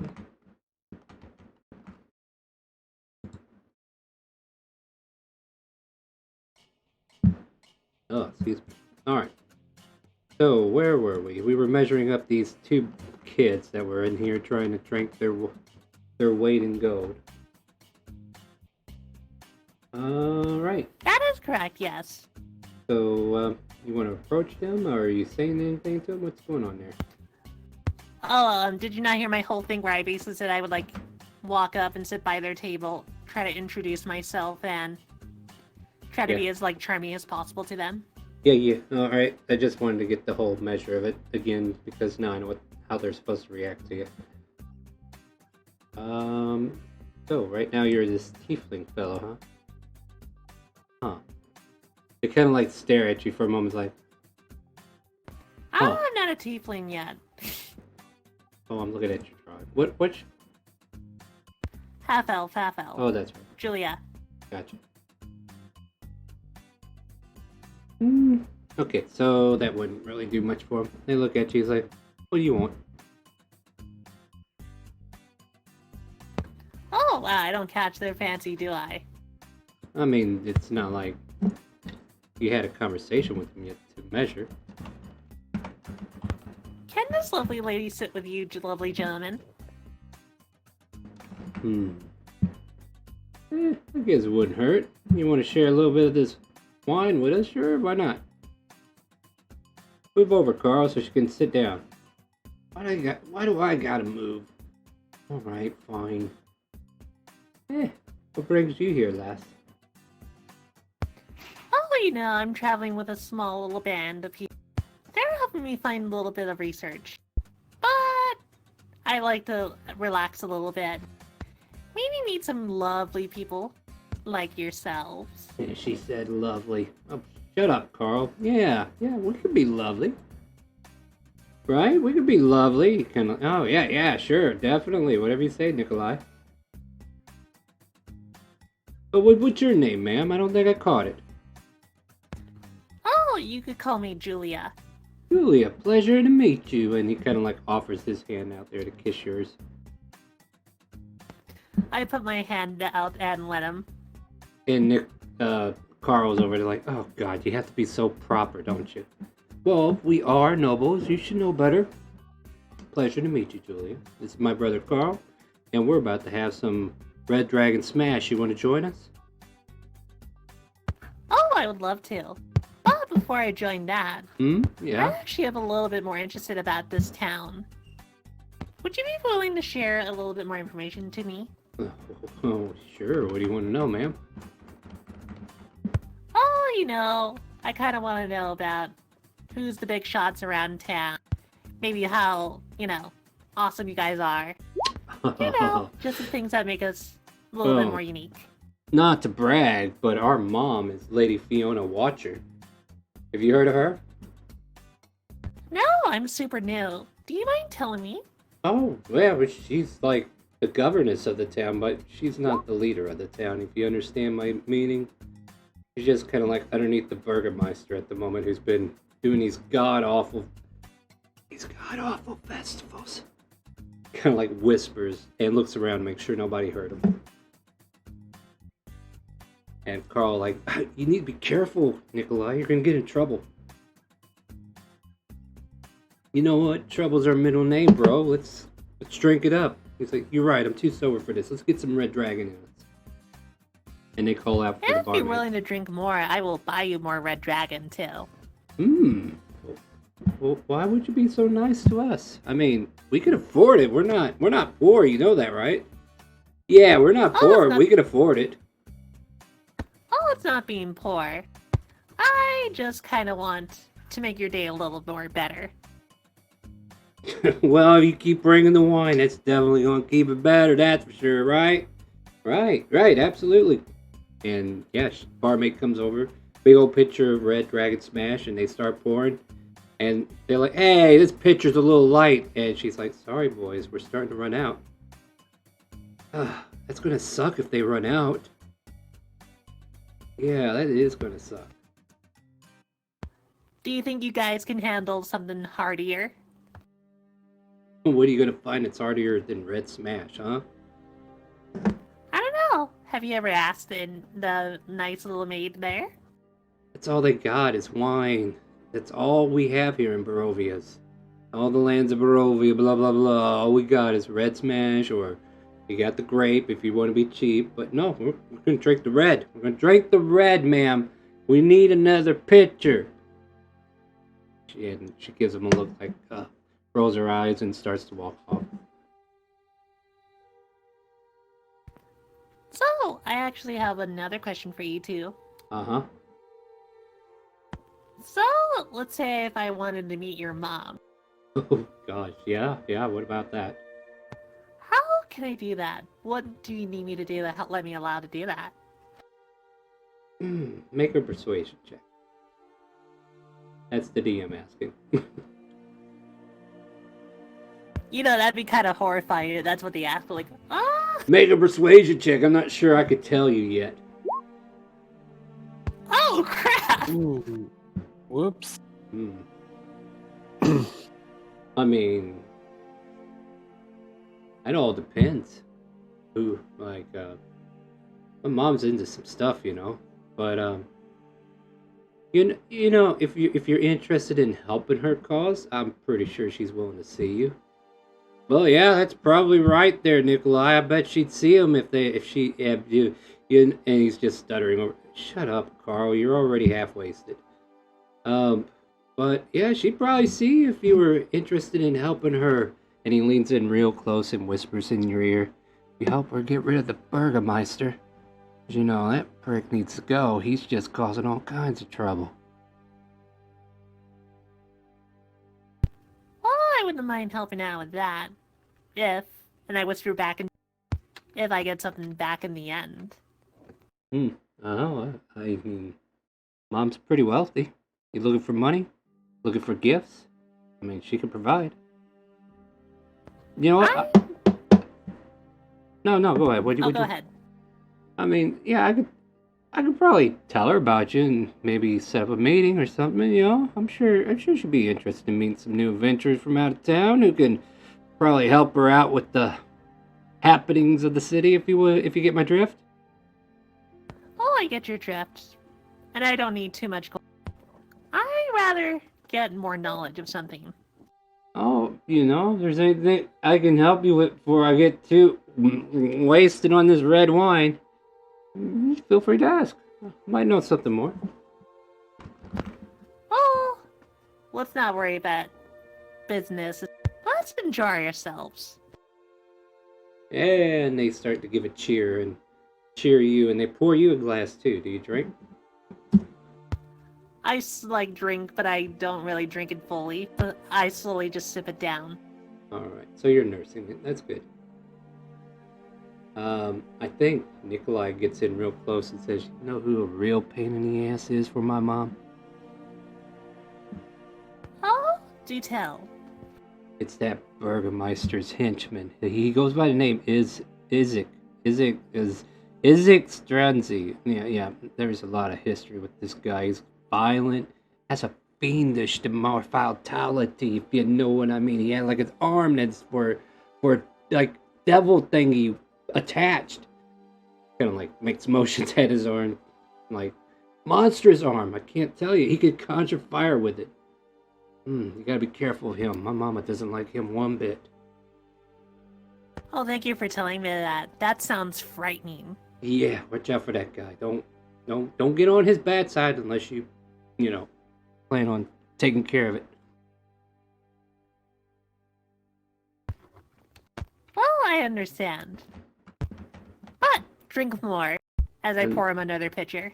As they will. And the lady comes out and says, "Look, boys, you're gonna have to be careful. We're about out of everything now." And she kind of pants and walks by. You can definitely see a little worry on her face.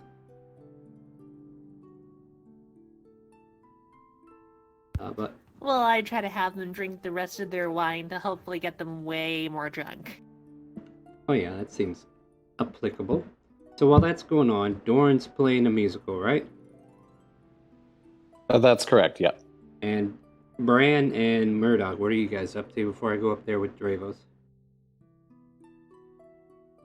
I'm going to purchase the steak, the red dragon wine, and pay for my room. And when I'm finished, I will retire. All right. I say, Murdoch will follow suit.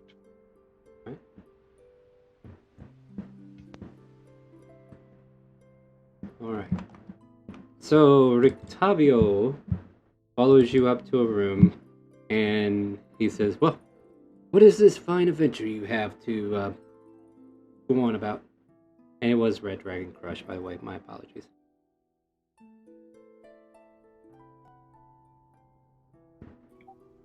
So, the guy's asking me, right? Yeah. Okay, so once we get up into my room, I'm going to introduce myself. I'll be like, my name is Dravos. I'm traveling with my friends. And we keep hearing about this big bad named Strahd, and we just met an interesting group of people recently, and one of them told us about something that might be able to help us put an end to said big bad. Oh, you don't say. And what is this Yes. that you're speaking of? If memory is correct, I believe she called it a relic. Well, there's supposedly many relics in the lands of Barovia. One that harnesses the power of the sun. Go on, tell me more. How do you know of this relic? It was in a card reading. She just mentioned a relic. I'm guessing that's the one you were referring to, but I mean, that's the only one that I could think of. I don't really know all the relics, so. Boy, I gee, sure hope somebody wrote notes down about that Taraka deck reading. That's me saying it. Anyway, he kind of like looks at you questionably, like, so you heard about a sun sword? Basically, where did you hear it from? I heard it from the what were they called? Something Vani. The Vistani? You should know that by now. Yeah, That's the what all Vistani. these colorful people outside of town are. Yeah. Yeah, the Vistani. The Madame Ava, I believe her name was. Madam Ava, you say? Well, tell me more of this wonderful story. Maybe I can relish it off to some other people and retell it. But as far as the information, I will definitely let you know if I know anything about it after I hear your tale, my friend. So, what did Madam Ava say to you? Not a whole lot. Just something about a sword, something about a treasure, and then the rest was clouded, from what I remember. Did she tell you where the sword was? Not to my recollection. That's Did why I she? was asking if She give you knew you? about it. I mean, sounds plausible. I mean, Madam Ava's not one to lie. Definitely a good storyteller, if nothing else. Definitely has a way of guiding people, I'm sure. But you don't have any clue where it might be, then? Not off the top of my head. She didn't give you a clue from the card? Is that what I'm hearing? I would have to go back and look. Yes, you would. You would have to actually know what was said. That's kind of like what he's fishing for. And I know what was said, but do you recall what was said? You want to roll an intelligence check and save yourself time to see if you can remember? Yes. Ooh, 18. Rainbows. Look at you go. So, the memory comes back in a quick motion. She was hovering her hand over the third card, and it tells of a weapon of vengeance, a sword of sunlight. And she said, I see a faceless god. He awaits you at the end of a long, winding road deep in the mountains. Okay.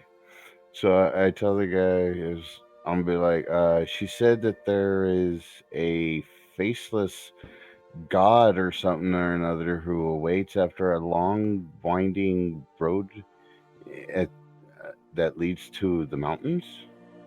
Mountains, you say? Sounds like it might be the Amber Temple, I believe. And where would that be from here? Which direction? Oh, that's a good question. Let me take a look at the map. So I'll move us to this map briefly here, and I'll see if we can't find. So you unroll your map because you're the one with the map, right? Yes. All right. So let's see here. We zoom out.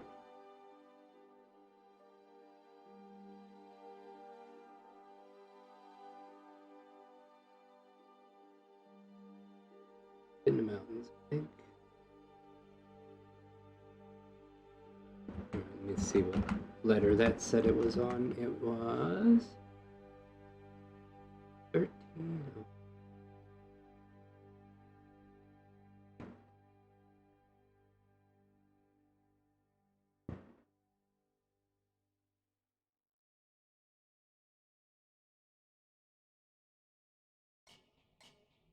I think it would be out here in the open if we could see it. Alright. Areas of Barovia. We gotta look for that. Never mind. Give me a second here, guys.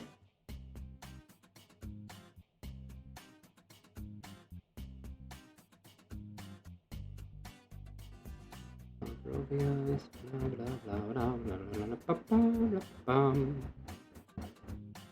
Because I don't know where the Amber Temple is.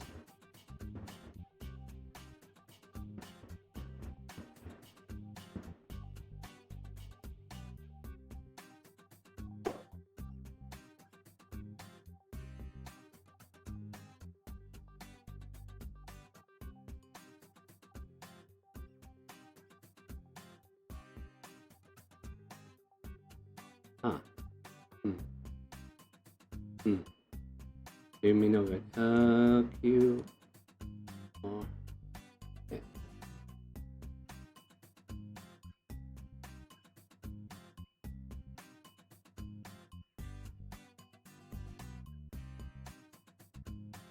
Aha. Here we go. Points down south, a long ways away from where you currently are. This long winding road you speak of. Right here. I believe. Oh. Oh. That's quite far indeed. Yeah, that could be a couple 3 or 4 day travel, my friend. I see, I see. Well, thank you for your help, sir. Much appreciated. And your meal tonight is on me, my friend. And, Oh, don't worry about that. I've been staying here for a couple of months now. Then I'm already taken care of. Okay. I just I do thank you. At least take a gold for your trouble, my friend. Well, that won't turn down a gold piece. You never know when you need it. Am I right? Yeah, that is true. Well then, let's head back down and have drinks then, shall we? Yes, let's. All right. And then the pair of you go down, enjoy drinks. You've all pretty much rented rooms for tonight. And is there anything else you guys want to do as Bravos and Rictavio come back down?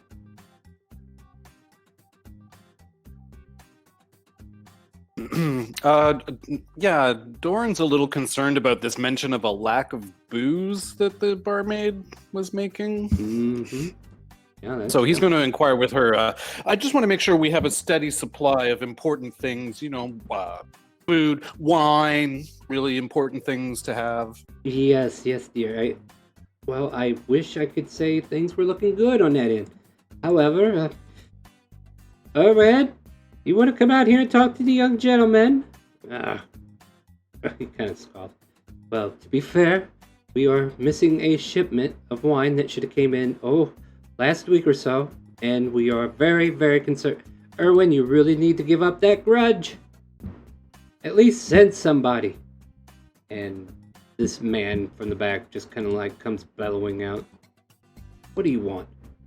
And he doesn't know the full situation. He just walks up to you. What do you want? I just want to continue to purchase your delicious wine, and I'm hearing that this might be a problem. Oh. Oh. Well. Yeah, it might be a problem, indeed. I'm gonna go ahead and post this. Like, so this big gray beard man is who you're looking at. The woman is the one who's been waiting on. And there's also been these 2 kids that have just been like wandering around, just kind of like keeping to themselves. He goes, well, as you can see, like, she's being lenient on how much we give, but the supply is almost depleted. The latest delivery from the Wizard of the Winery is overdue. Look, if you guys want to be so kind and help, secure a shipment, you know what? I can make your rooms free for a week if you want.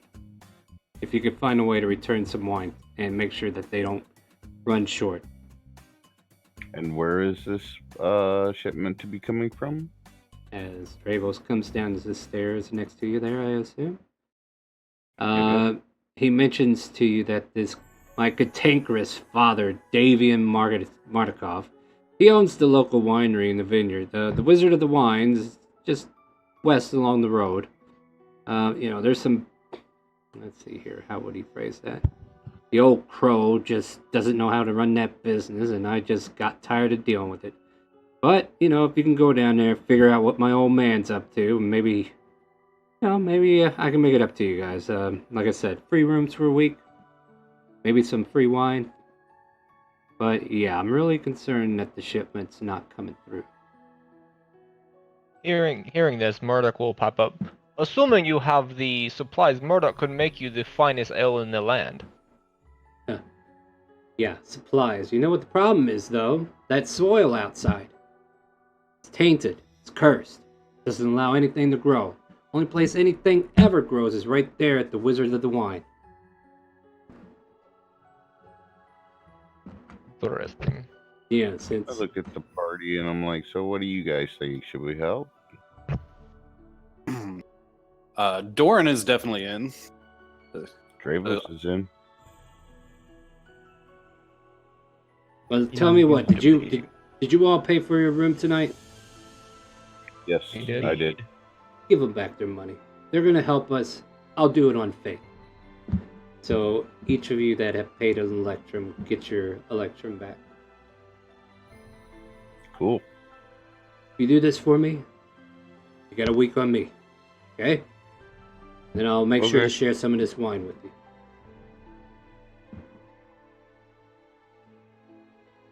Well, why don't you all get some rest for tonight, and we can deal with that in the morning. How's that sound? That's good to me. Mm-hmm. Yeah, that sounds good. By the way, Julia, you're handed your wolf steak. Oh, wonderful. And how drunk are the 2 guys right by me? Because I imagine I'm a little bit busy with that. Yeah, they're trying to sing Disney songs, but they're both off key and off lyric. Like, one guy's doing the main chorus, and the other guy's already in the bridge, and it's just yeah, it's a whole new what? No, not that one. And then it just keeps going back and forth. I was thinking I slowly slide back into the group a little bit. Mm-hmm. If that's possible. Yeah, I Carry mean, my wolf stick over to them and be like, oh, anything now? Well, we might be going to deal with the Wizard of the Wine, see why the shipments are... Oh, I got some juicy things that can relate with the wine from those 2 gentlemen that are slumping over. Nice.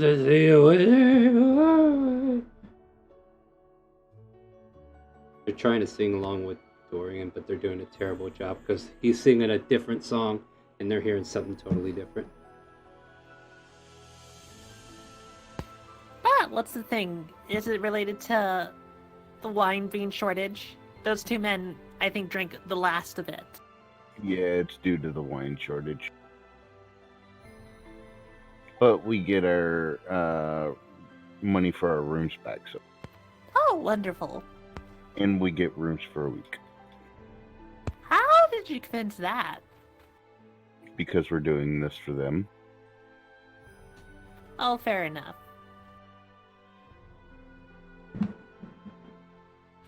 Well then, I might as well bid all those men good night then. If there's nothing else, then if we could just take the night now. Right. Alright. So what are we doing? Well, Dravos is brightly tired and is going to just order the regular meal, not the more expensive one, and eat that right quick and go to. Do you each have a wolf steak or no? Or you get No, the regular beet meal. stew. Yeah, so there's a beet stew that you get. Like a vegetable. I It think I'm was the only sweet. one that got the wolf steak. I got the steak too. Oh, there you go. Oh, okay. It's tough. It's very gamey. It just doesn't taste fully like it'll fill you up. What's It's up? a meal, but it's just not the meal of choice, so to speak. I look at Murdoch and I just stare at him, go like, I don't think you would taste good if we cook you.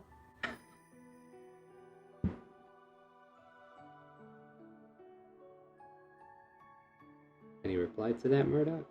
You're muted if you were talking. I'm sorry. Yeah, I would just go to bed. Oh wait, yeah, he already went to bed, didn't he? My bad.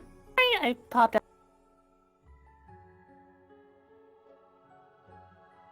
Alright, so everybody heading to bed, or what's the scheme here?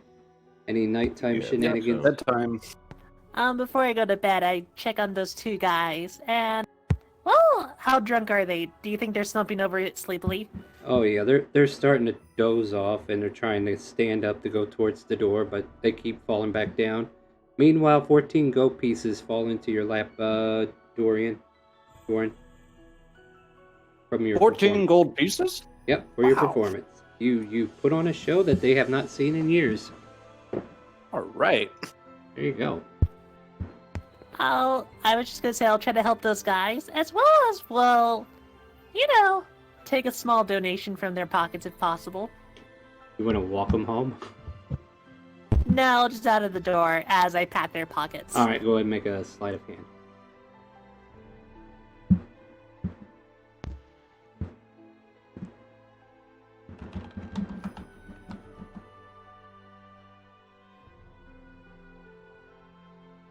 Easily enough. Let's see here. How much did you manage to get off them? So, managed to get 9 gold pieces out of 1.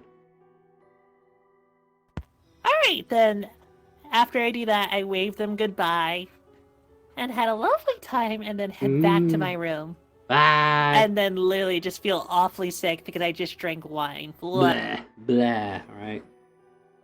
I mean, you did wash it down with some wolf steak, so there is that. Oh, that's true. Alright, so after that, everybody kind of like turns in for the night, right? Yes. Did we wind up divvying up that money, the 150 gold pieces? Is that a thing Yes, that it happened? was 30 each. Okay, thank you. Oh, I should put that on my thing. I'll do that now. And you all have a good night sleep.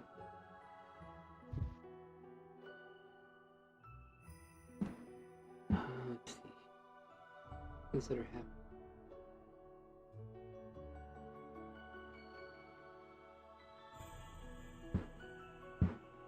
All right.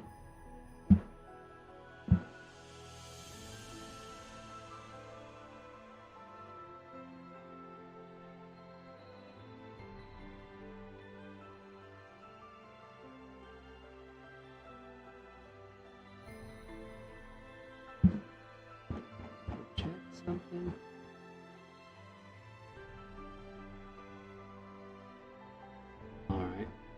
Alright, so yeah, the next morning comes. You're all bright-eyed and early, ready to go. You're able to have a quick breakfast if you like. Dravos would. Marduk would like eggs, please. Alright, absolutely. Julia, yes. Is that one of your... Oh, well, I was... That's one of your Oh, yeah. abilities? Go. Yeah, that's one of my abilities. Sure. Alright. Let me roll up what I get. Alright. Right. And the rest of you kind of like come down to the smell of bacon and eggs and some cider being handed out for drinks.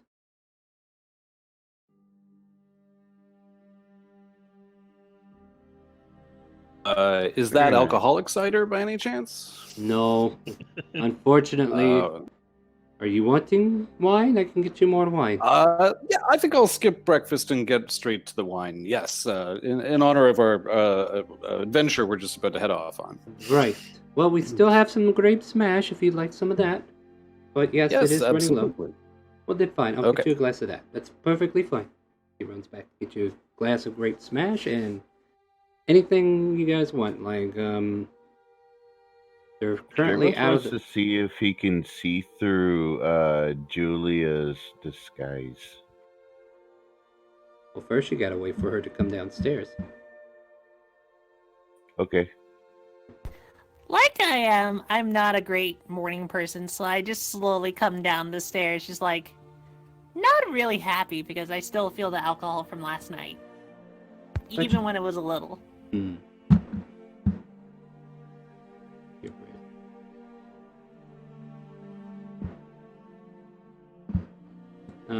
Erwin, the elder gentleman who was working the kitchen the other night, kind of like comes out to see you all.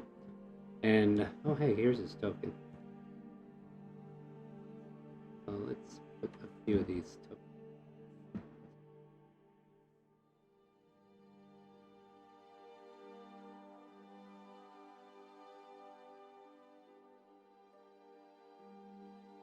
Yeah, there's not quite as many people here at the moment.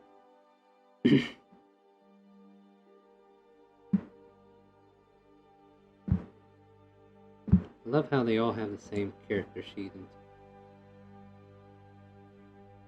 So Erwin comes out and says, well, if you see that old crow when you get down there, let him know that we need our shipment. Have it sent back here. Guide it back if you would be so kind. And, Of course, of course. And one more time, what was his name? oh my god, I turned the page off. Why you ask me this stuff now? I think his name was Edwin, wasn't it? Let me see. I have it here. Davian. Okay, Damien. Davian. Oh, I was totally wrong. Davian Martikov. Got it. My name is Erwin Martikov, by the way. But yeah, he owns the winery and the vineyard.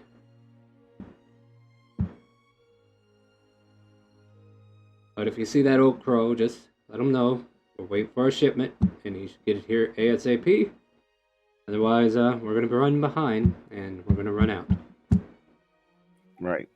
Right. So is Julia with us now? Yeah, she's. Yes, finally, I just slowly come down the stairs, kind of like, blah. Now I'll try to look through her. Make an investigation check. Or is it perception? Let me take a look. Honestly, I don't even think that qualifies. It's investigation. Hold on a second. I need to pull Julia down. It's investigation, yeah. Hold on. I need to ask you something in private before we do this. Because you're trying to keep this private, right? Yeah. Alright, so I'm going to mute the stream and we're going to go to a room real quick. So, BRB, guys. Okay.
Okay, All right, I'm back. Add our little conversation there. Sorry about that, guys.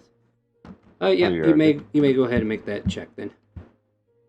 And that was the investigation? Yep. Nope. She looks like she's had a long night. Baggy eyes definitely keeps you, hard to read. Right. I was thinking maybe I could pull it off, seeing as like she was probably like barely awake or something, and concentration wasn't fully up. Yeah, but you're in the same boat, so it doesn't help. Yeah. I'm just Alright. gonna look at Dravos and I'm going like, why is he looking at me so intensely? Or can I help you, Dravos? Thought I saw something. Well, just let me know. Meanwhile, you guys are settled in for a breakfast, you finish your meal, and you may start the day however you feel.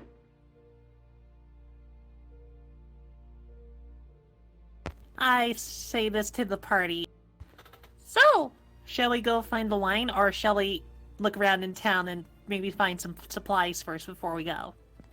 Supplies would probably be a better idea before we just start traveling. I think that's wise too, because... And I try to pull the group together to maybe whisper a little bit to them. Because if we get this wine, I might be able to get us connections to someone that's a bigwig here, if we are successful. What does it matter if they have a big wig? Wow. And I look at them going like, I mean that they're a big shot, or they're the big honcho. Oh, so they are like Murdoch. Got you. I will continue to braid my hair.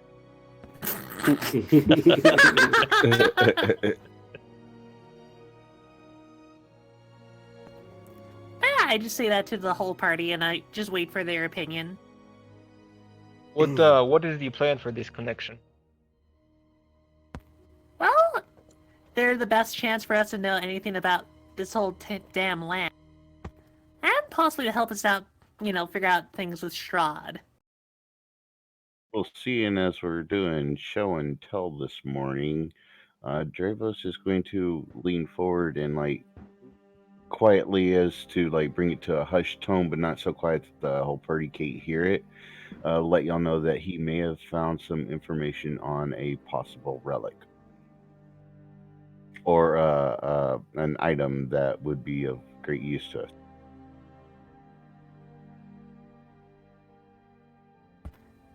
Is it the relic that we heard before that might be the golden sword or something? Yeah, something like that. Oh, that's going to be interesting for me. I would love to document that. But I do tell them that the downside to this is it's going to be quite possibly a few days' journey. Well, Murdoch thinks we only have time, so that will work. Well, talking to the rest of the party too, I mean, Brand, Well, if Dory, it's anything are you with holy artifacts or anything like that, I'm totally down to help you out on that. Rurivos, looking at the map, is there a way where we could do the wine quest as well as the relic quest in the same trip, or is it multiple trips? Dravos pulls out his map. So, DM, where's the wine quest send us? Let's see where that quest marker is. So, I was replying that whole time. I was muted. oh, okay. Oh, I'm okay. I'm good with anything. All right. So let me check. Hold up, here. is that the same for Dorian? Doran thinks the wine is obviously the top priority.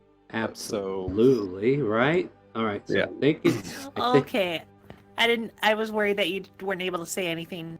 No. all right. So I think I know where it is, but I need to double check that this is correct. Where is it? You.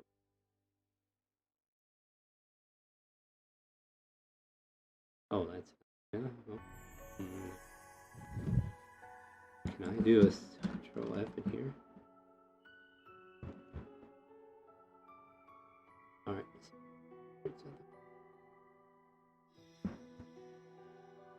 So you should be able to just go straight west.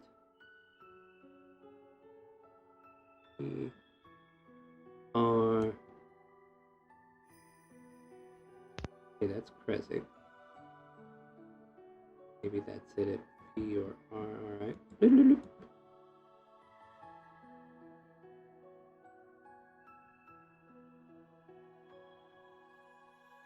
Wizards of the Wine, there it is. It is actually...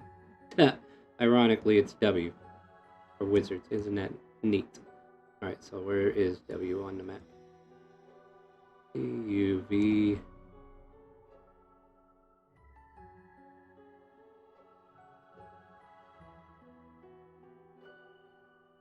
I see it just on the Raven River, next to the Svala there it Woods. is. Yeah, all the way over here.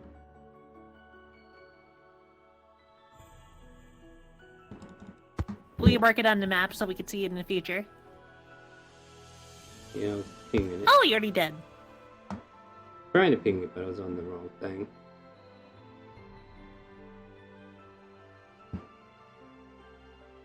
Yep. So yeah, if we was to go southeast from there to the mountains, we could do the other quest when we were done with that.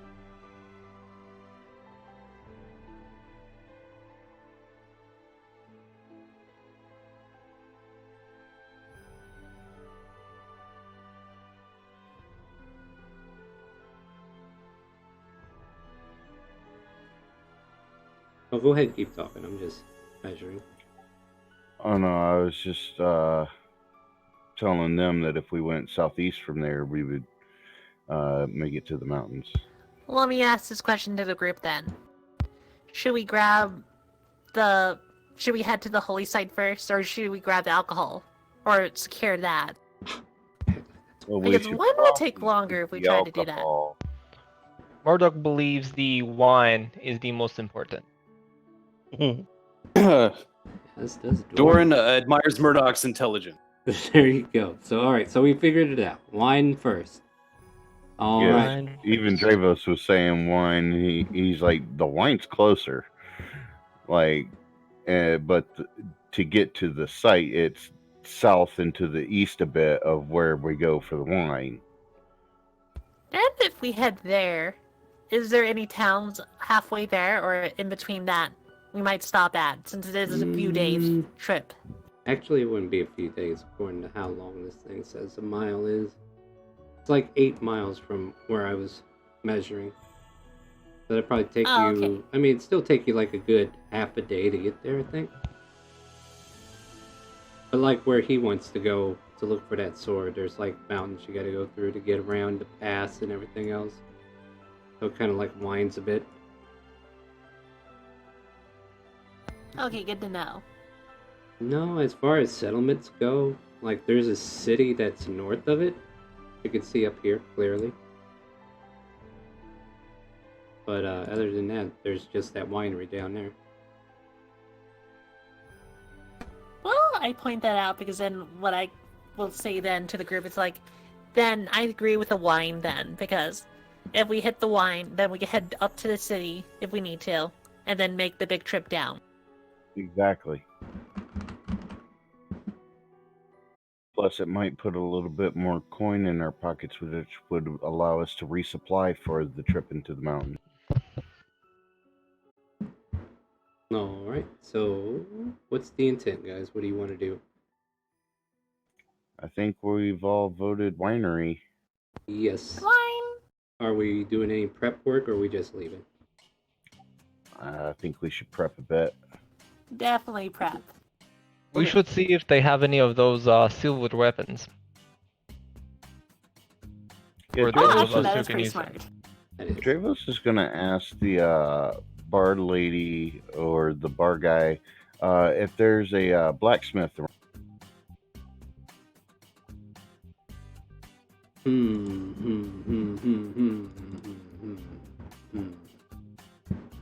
It doesn't... I believe there is a blacksmith, but I don't know what they call it.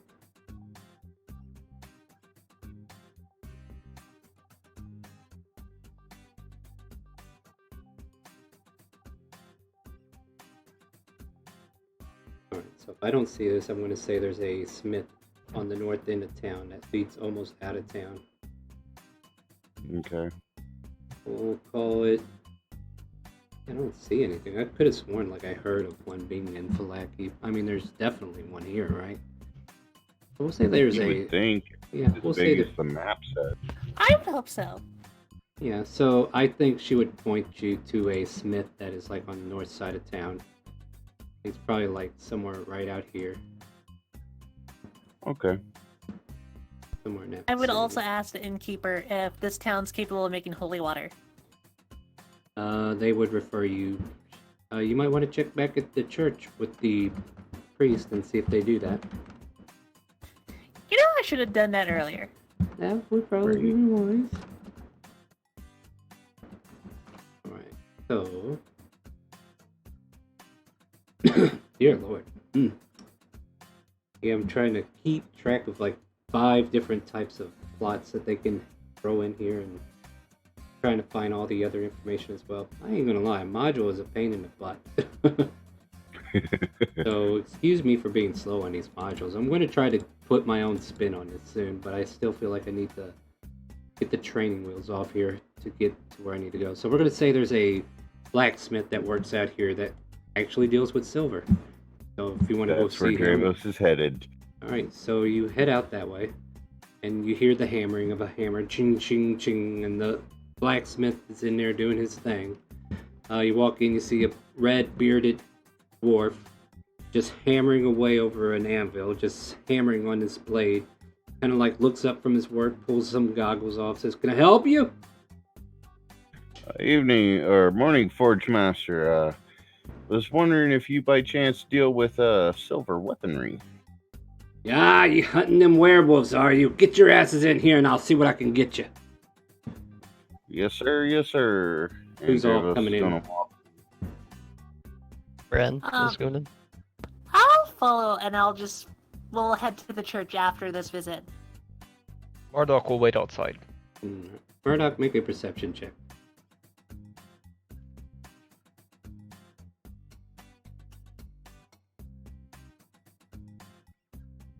Oh boy, we're gonna have fun, Murdoch. Alright.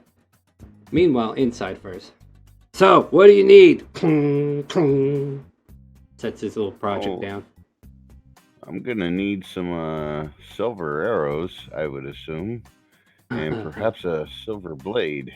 Be better off with a blade. Arrows don't last long enough. You've been coming here I am a asking me. ranker, after all. I mean, Here, let me put it to you like this. You want a single weapon that you can use over and over that costs 200 gold? Or do you want 20 twiddly-dwink arrows that's going to cost you the same thing? that's You a good lose the point. arrows, you what do lose the got silver. What do you got for blades? Well, I in got a silver? short sword and long swords and a hand axe. Let me.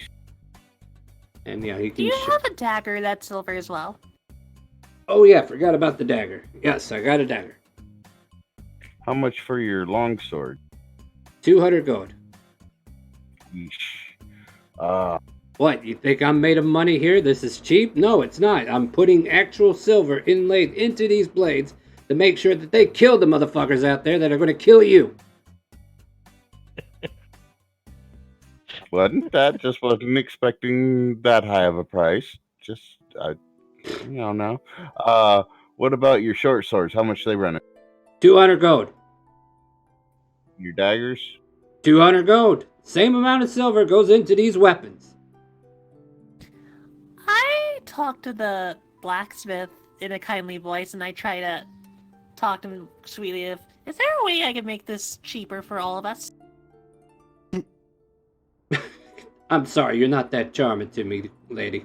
Ow! Ow! And then I set my arm on the counter. Well, what about me? You don't even have a beard. I don't even think I can get with that.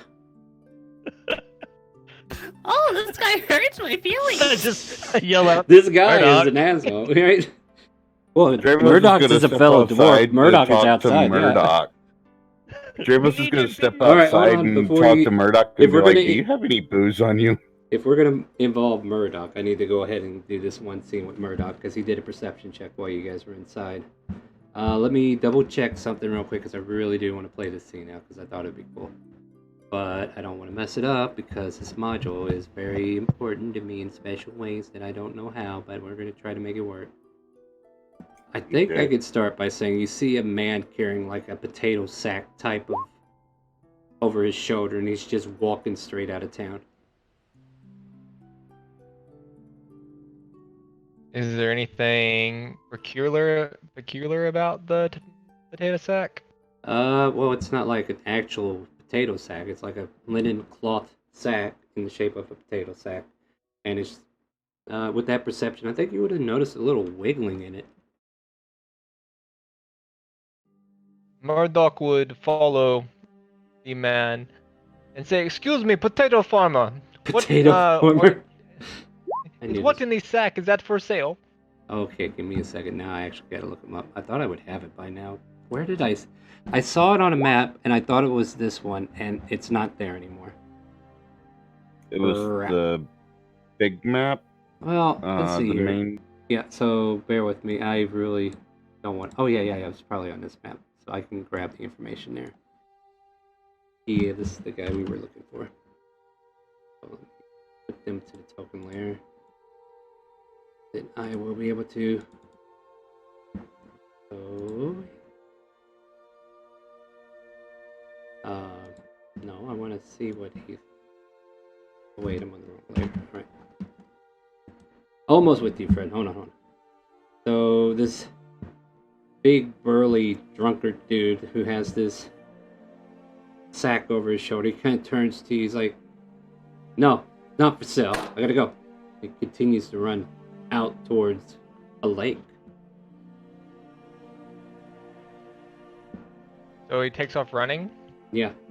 Especially after you kind of like pointed him out. Murdoch will curse in Dwarvish and chase after the man. Right, yeah, you follow him, and he puts the sack on a boat, and he starts to try to roll off. I would say you're probably 30 feet as he's just about to kick off and try to push this little rowboat out into the middle of the water. Murdoch will cast entanglement on the boat and the man. Sounds like a plan. All right, so post that for us. And that is, okay. And the DC is a strength save. So we'll say he's trying 13. to row the boat, but the thing is entangling. Oh, wow. He goes, "What magic is this? You're going to curse us all. Please, you got to let me do this." Murdoch would like to see what is in your potato sack. No. He just says no. Murdoch will walk over and grab the potato sack that is in the boat. Okay, so he will do Trying to keep a distance between me and him since he's stuck. Well, he's got the bag right behind him, so you have to reach behind him to get to it. So basically, Okay. I'll just make you do a grapple check against it, and you guys are pulling the bag. Okay? So athletics, if you want. Clicked it. I mean, you don't have to beat something. Oh, too you better win terrible. this one. There you go. You rip the bag out of his hands, and then you feel a slight kick in your chest as the bag like presses up against you. Is the bag tied? Yes. Murdoch will untie the bag.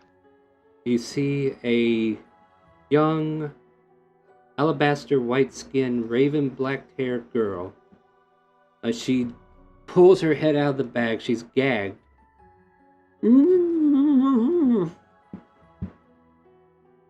And Murdoch will remove the gag.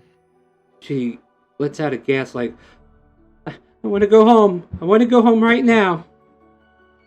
I will take you home, child, but first, why is this strange man trying to take you into the water? I don't know. He just picked me up and left with me, and I didn't even get a say. And the guy is like trying to break out of your branches and just try to roll away from you just to get away from you. So he'll make Mr. it. Potato Farmer. No, Repeat, no, Potato no, Farmer. no. Go ahead. Why are you trying to take this little girl into the lake? He makes sure there's a room, and he says, "Curse you! She was going to be a sacrifice to the lake so that the fish would come back." And then he just rolls out to the middle of the lake. But you rescued the girl. What do you want to do? Murdoch will create bonfire on his boat. I mean, the boat can't. Well, I don't know. It'd probably be able to make a deck save if he rolls out of it fast enough, right? Alright, so we'll do a deck save Maybe. with him. I'm just imagining he wants to have fish to come back, so he becomes a sacrifice. Yeah. So he leaps out of his boat that catches on fire, and he starts swimming across the lake to keep away from you. Curse you! Curse you! Murdoch will flip him the bird and take the child back into town. Alright. Let's see here.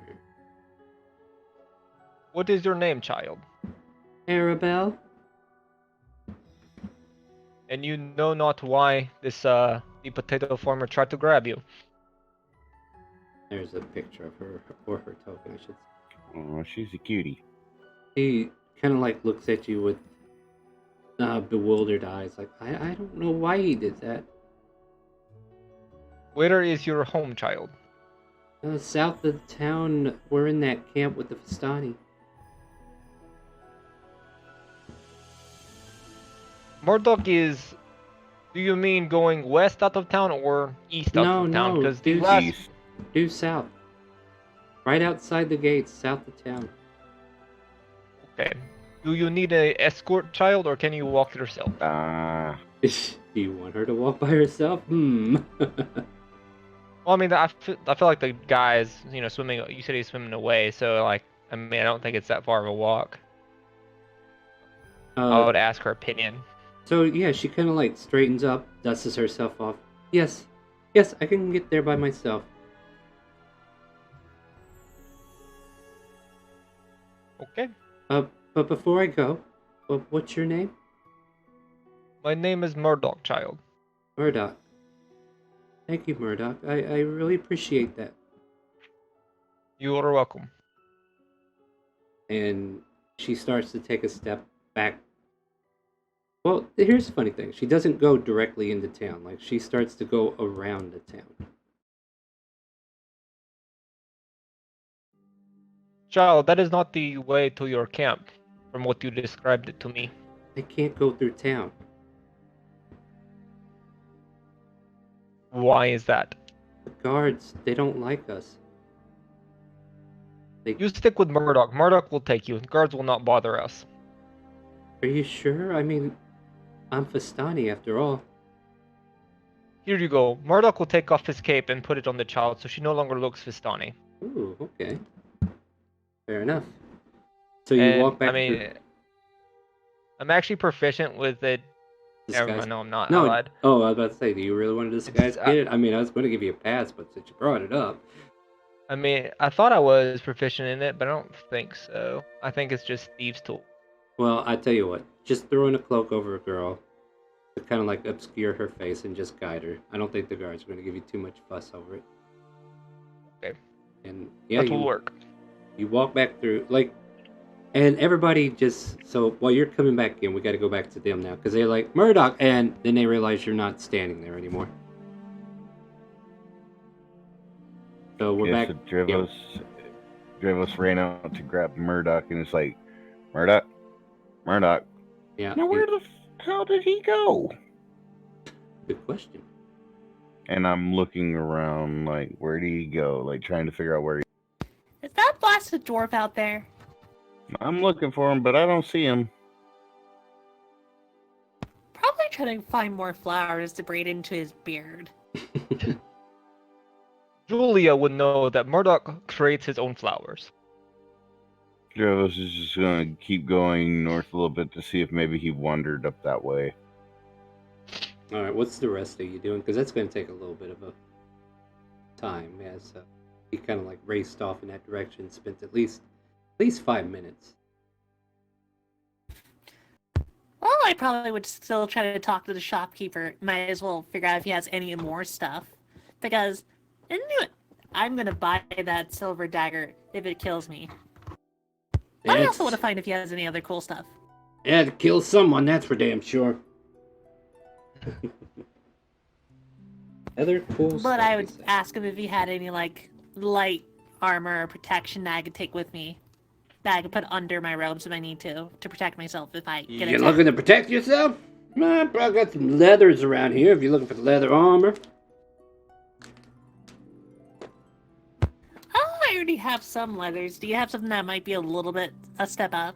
Would you like some chain shirt? How heavy would that be? I don't know. About as heavy as a shirt made out of chains. What'd you think?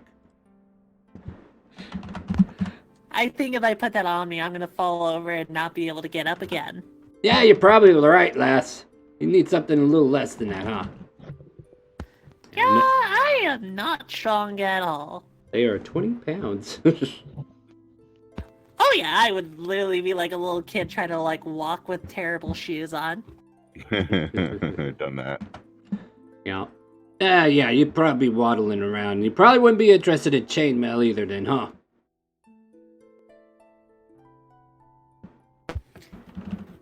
I didn't hear that last part, but you just said not interested in chainmail, right? Yeah, that was like the other half of it. He's like, you probably wouldn't be interested in chainmail either. Do you have any like magical items besides the silver? Magic is a very hard thing to come by in these lands. Especially with the way Strahd is. Kind of like stares off in the distance as if looking at Castle Ravenlock through the walls. If I'm not mistaken, wouldn't he also possibly have studded? Yeah. I was going to go there next, but she started asking about magical items.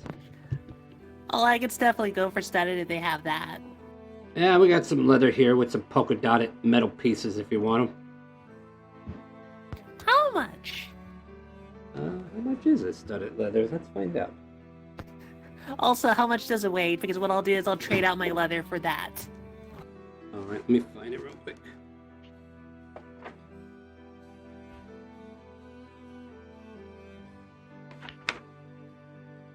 Also, thank you, Dravos. Yep. 45 gold, and it weighs 13 pounds. It's a little bit That's a big heavier deal. than leather. Yep. So he'll go 45 gold. How much if I give you my leather armor? Sorry, I had a bad I had a bad idea on my head. I knew it! I knew you thought that. Oh no. Well, seeing that it's used, especially by one of your kind, I'll give you 5 gold for the leather, and that'll make it 40 gold if you want to stud it. Sounds like a deal. And, well, it is a bit steep for my blood. But I will buy that silver dagger if you're still offering it. Yeah, 200 gold. And he'll... And that'll be 240 in total then, right? That's correct, miss. Boy, you know what you're selling, and you drive a hard bargain then. Thank you. You got it. You're direct with what you want, and you know what you want, and you know you have to pay what the price has to say. So your ace is in my book. Here you go.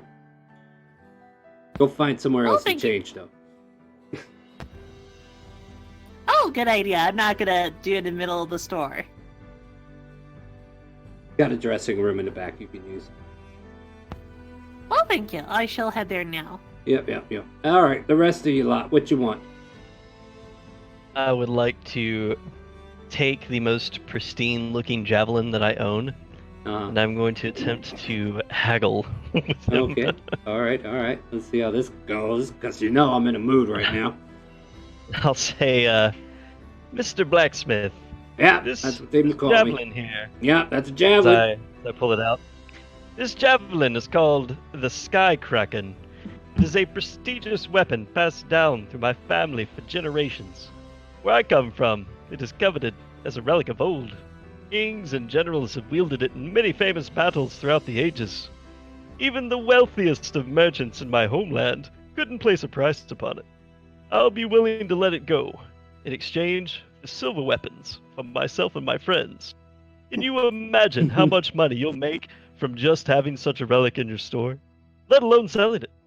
The notoriety alone would drive business. toward you specifically over your competitors. So what do you say? Alright, just so you know, you would have had advantage for that nice, lovely speech. However, this dwarf is not interested, so that gives you disadvantage, so it's like a straight roll. Give me a persuasion check. But you could buy yourself advantage Can I? through the cookie clusters if you're tuning in, like everybody else. Oh, hold on. I don't. I got him. Oh, you're so sweet, guys.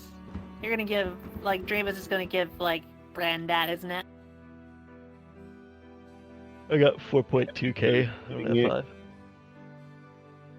Alright, Who's so- needing that, Bran? Yeah, Yeah. Bran. By the way, this is an example There, of how you it's can done. buy advantage for your fellow players. Alright. I'll go to the reward queue, and if you want to re-roll that, go ahead. Or roll again. No whammies. No whammies. Big bucks. What do we get? Ooh. Oh, good job. Is it worth it? Alright, so he looks at this javelin. I don't know. This javelin does... You're saying it's got you got a certificate of authenticity that it's... You know what? Fine. I can let you all have either a short sword or dagger each. One or the other. So those who Is don't anybody have gonna go? Is anybody gonna come try to tell Dravis? Oh, oh wait. Let me see if I can finish up dressing up. Unless Bran wants to say. No, what do you want to do, Brian? I would say, all right, that's fine for everyone else. But instead of a short sword for myself, how about I give you another 50 gold for a long sword? You drive a hard bargain, but sounds fair to me, apparently. Takes 50 gold, drops you a long silver sword. Yeah.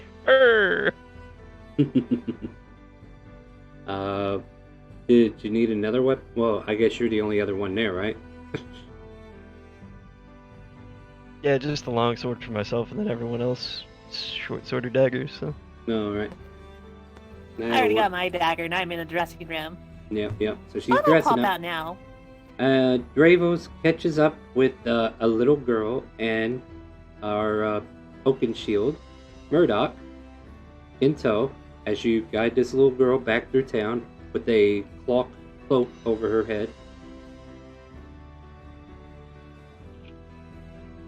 You find him, Dravos. What do you want to say? Ah, Murdoch, there you are. We've got a dwarf over here that we are having troubles talking to. You think you could come help us out? Hi, mister. Little girl pipes out from Oh. underneath the cloak. Who's the cute kid? Murdoch will explain later. Murdoch will be back in, say, 15 minutes. I will handle the rude gentleman. But first, I had to take care of this little girl. I will be back in 15.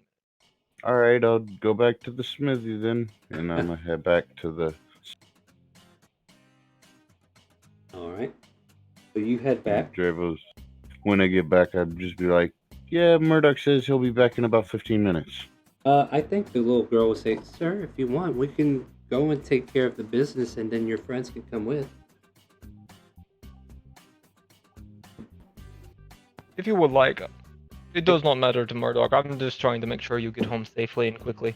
Much appreciated, but I'd She'd hate be to keep you safer from your with friends. the rest of the party. Yes, I'd hate to keep you from your friends. And she'd be safer with the rest of it. Lead on. I'll follow. Murdoch will head back to the smithy. All right. So yeah, the little girl kind of like walks in with you, and she's looking around wide-eyed because she's never been in town for very long, it seems. So she's definitely taken in the sights. Murdoch will tell her just to make sure she keeps the hood up. She does so. And yeah. So Murdoch and Dravos returns to the smithy as he hands out a short sword or a long sword for Bran, and then the pair of you come back. Doran, Mhm. where were you? Just kind of hanging around. He's been poking through the shop looking for a cool leather jacket with like studs on it, something that's really going to go with his, image during doing performances and stuff. Oh, I already brought it. Yep, she already got was it. there was Yep, there next- only the one? We could probably say there's another one there if you want. They go for Oh, okay. 45 gold, and we can make it seem like a trench coat that is made with leather, like a leather trench coat, with a bunch of studs that go up and down so it can protect both your top part of your body and legs. Still the same AC. That sounds delightful. Absolutely. Oh. One We'll do good that. performance and he turns into Kiss. What the hell? They're I was 45. gonna say, does he sell glasses that block sun? There's really no need for it because it's always cloudy in Barovia. Oh, I know, but I want to No. give it to Dorian and be like, oh, I Yeah. got you these glasses that block the sun. Yeah. I think they're Eh. called sunglasses. And then it's like, why would I even need these unless it's just to look cool, right? Because the sun doesn't even shine brightly in Barovia. But at any rate, 45 gold for the studded leather unless you want to talk your way down on it. Or alter Well, I something. do have this fine leather jacket, once worn by one of the greatest bards of the realm. Would you consider? really? Do you have a authenticity on that one, sir? Well, I did write my name on the inside, so Oh, so this is your jacket. 45 gold. okay, fair. No, I was on board until you said it's my name. I was like, well, I was waiting for a story, but I didn't get it. That was a good Totally fine. lead in. He pays them 45. I finally stepped out of the dressing room. Yep. And Dravos and Murdoch finally walked back in. Oh, you got the funny dwarf back. Hey, Yes, and he found a kid. hi, Oh, hello, little kitty. hello. Oh, Murdoch- why does the dwarf have this little kid? Oh, I say Murdoch to the will- dwarf. Murdoch Good will lord. explain later. Murdoch was told he was needed to conduct business. hey, a fellow dwarf. How goes it? It goes well, Master Dwarf. Yeah, what can I get you? Hmm. Let's see here. Looking at your wares, do I see any hide armor? Most definitely. Like it's made out Murdoch of firewood. That's fine. Murdoch would like to purchase a set of your hide armor and would like to sell you a present. It looks like you are making multiple silver weapons, but how much silver could you get out of this silver candelabra? Let me check that out for you. How much was that valued at, do you recall? You never told me about you. Alright, I say if you trade that to him, he can probably offer you 2 silver weapons.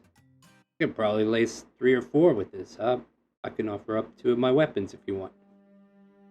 Murdoch prefers cold hard cash. Well, that's the case. I'll give you 100 gold for it.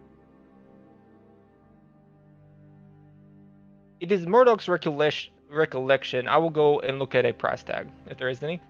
If not, I would ask, Julia or whomever, how much they bought their weapon for.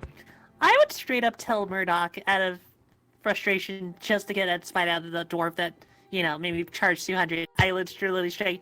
You realize that he charged us for 200 gold for the silver dagger. Miss, let me say here, you know it's work to put this silver on a weapon. Work, I tell you. Murdoch understands this. Murdoch will say, give me 400 gold. That is, 2 weapons, as you already offered, and then we will call it even.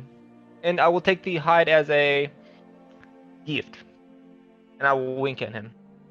You better make a persuasion check out of hell. That's all I gotta say. Oh, I want to see this. Yeah, boy.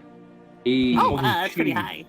he kind of like spits on the ground, and he tells you 190 gold. Murdoch accepts. He gives you 200 gold instead. Fair enough. And here's the hide. Here's your 2 weapons. What do you want? Long sword, short sword, or dagger? Murdoch will take a short sword. All right. And got 1 more weapon. What do you want? Like for Dravos or no? Dravos is hoping for a longsword if that's the case. Yeah, I mean I think that's what's on the table, right? Could Murdoch turn his dagger in and you give Dravos a longsword instead? Is that a Yeah. possibility? No, that's not a possibility. A regular dagger is not even worth the copper that would made it.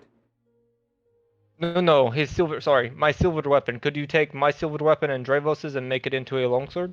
Well, I'll give him a In this longsword. purchase? No, yeah, you get 1 more weapon. Longsword, I'll give him a longsword. That will work.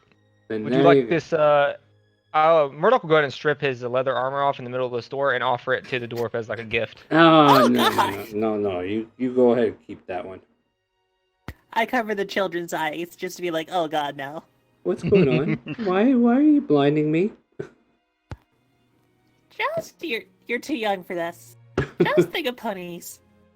Okay. Almost a robot. Callback. Anyway, Wah, wah, wah. so yes, now you have all this done. You have weapons of silver. Anything else you guys want to do? Well, I just only have a question with the silver weapon. Yep. I dragged it to the compendium and I just did just dagger, but I put silver in it. Is that good enough, or do you want me to do yeah, like a that's plus one or perfect. something? No, that's good enough because technically it's not a magical weapon, but there are certain creatures you need silvered weapons in order to actually hurt.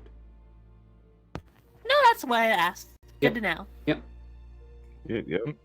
Murdoch will offer his short sword to the party as they leave. Right. And I decline because I can't carry that. I'll take it if you don't want it. all There you right. go. There you go. All right. So everybody is equipped, ready to go, and you have this little girl in tow, and she's like, "Hi, hello, how's everybody? I'm Arabelle." Let us walk and talk. Mhm. So, as I was sitting outside the blacksmith, a potato farmer with a potato sack took off running, but the sack was moving, so Murdoch gave chase, of course. Turns out it was this little girl. The man wanted to sacrifice her to the lake. Not sure how that really shakes out. I missed it. Sorry. And Murdoch set the man's boat on fire.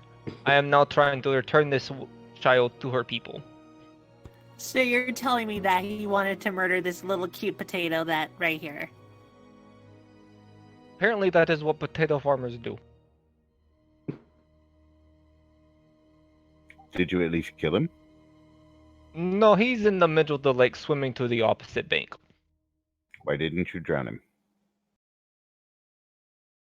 Murdoch is not into killing people just to kill them. I would rather, make them lose. He was trying to kill a kid. Well, I think his livelihood's already ruined. Like Yes, his and that- boat was lit on fire. That is true. His boat is in the bottom of the lake. He is now soaking wet. I'm sure he is pissed. But we get the child home. Maybe he will have time to think better on his actions. If he tries it again, then we can take action and destroy him.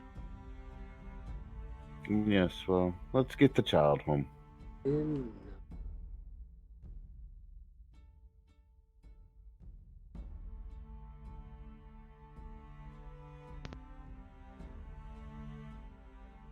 As we're walking, I will ask the girl, is there something special about you that made this man choose you over the other Vistani children?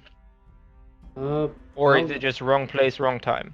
I think it's wrong place, wrong time. That is very unfortunate for you. It sucks. Dear Lord, where's N9? Do you see an N9 on here? It's on the right, I Is it- believe. Oh, it's to the left. Sorry, far left. Far left. Your other right. My other right. Okay, so yeah, that's where she's telling you she needs to go. little bit of Ah. I mean, it's kind of like in the direction of leaving anyway, so if you guys want to finish up any inside stuff. Oh, if it's on our way, we could definitely head to the church. Yeah, Yeah, the no church kidding. is definitely next. Alright, in that case, I will bring up information about the church. Julia, what do you need from the church? Well, not gonna lie, when we fought that vampire, well, I don't say that directly, but I say like when we fought Jor, I feel like I am a little bit too light on my holy water. Plus, it'd be interesting to find any interesting scriptures I could read there. Do you know if they make a holy water keg?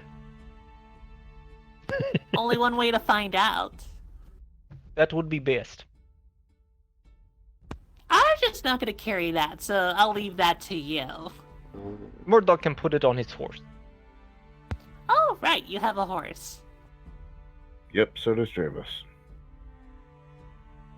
oh, It's not like I just completely forgot, because, wow, I forgot. Alright, so you continue down the road with this little girl just humming to herself, and she seems more jovial than like normal people. You know, basically because she's Vistani, people who are usually allowed to leave and come from Strahd's domain.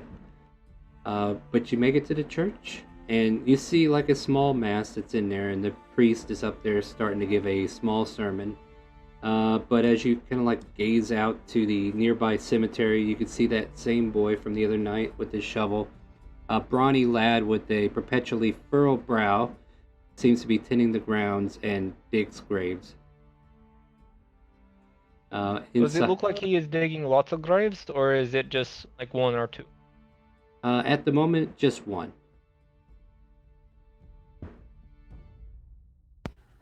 Well, there's no time like the present, and I would just actually... Since there's a sermon and stuff like that, do you think the doors would be closed, then there'd be no one else to talk to? The doors are open, like anybody's allowed to come in, regardless if a sermon's happening or not. Travis will walk in. I probably would walk in too and just try to find, well, any holy person. There's Murdoch will follow. There's a young altar boy who kind of comes up and sees you. It's like, oh, do you need help to a seat? No, we were more hoping to speak with the father here. Oh, Father Lucian, he's just about done with the sermon. If you want to wait here, I can fetch him for you as soon as he's done. Yes, please. Right, so he'll... And we all stand around like in the King of the Hill series. yeah, pretty Right. much. So you're all out Dum. underneath the little area where... So, actually, what they Ding old say... ding. Let me see if I can bring this map back up. See, it should be here somewhere. So they say reuse the church that you're already familiar with if you need a place to see, but it doesn't have an undercroft like Right. before. So Damn.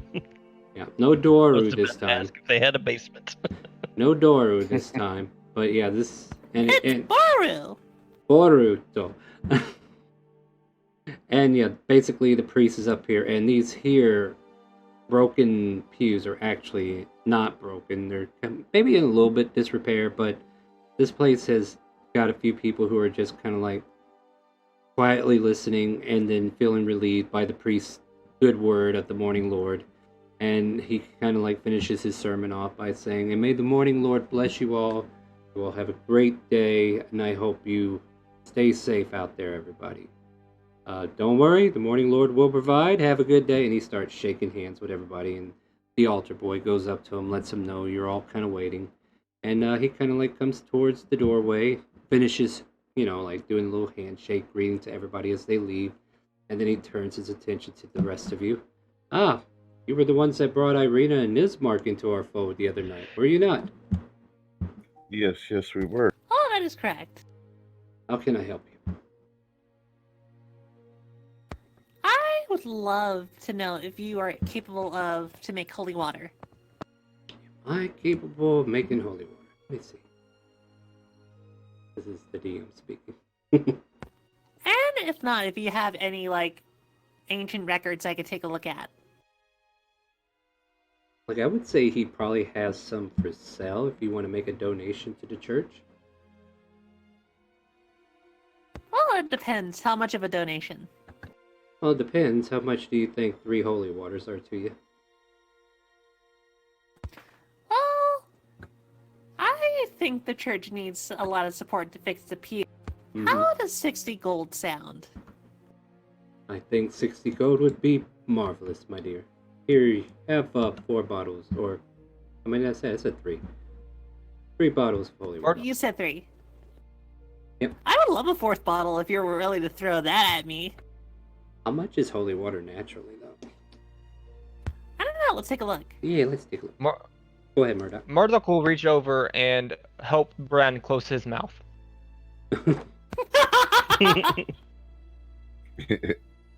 What is Bran looking at, then?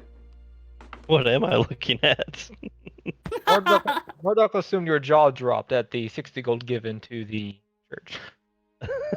Indeed. Well, to be but fair, how that much is... is holy gold? Holy water by the flask is 25 gold each. So technically, you got a deal.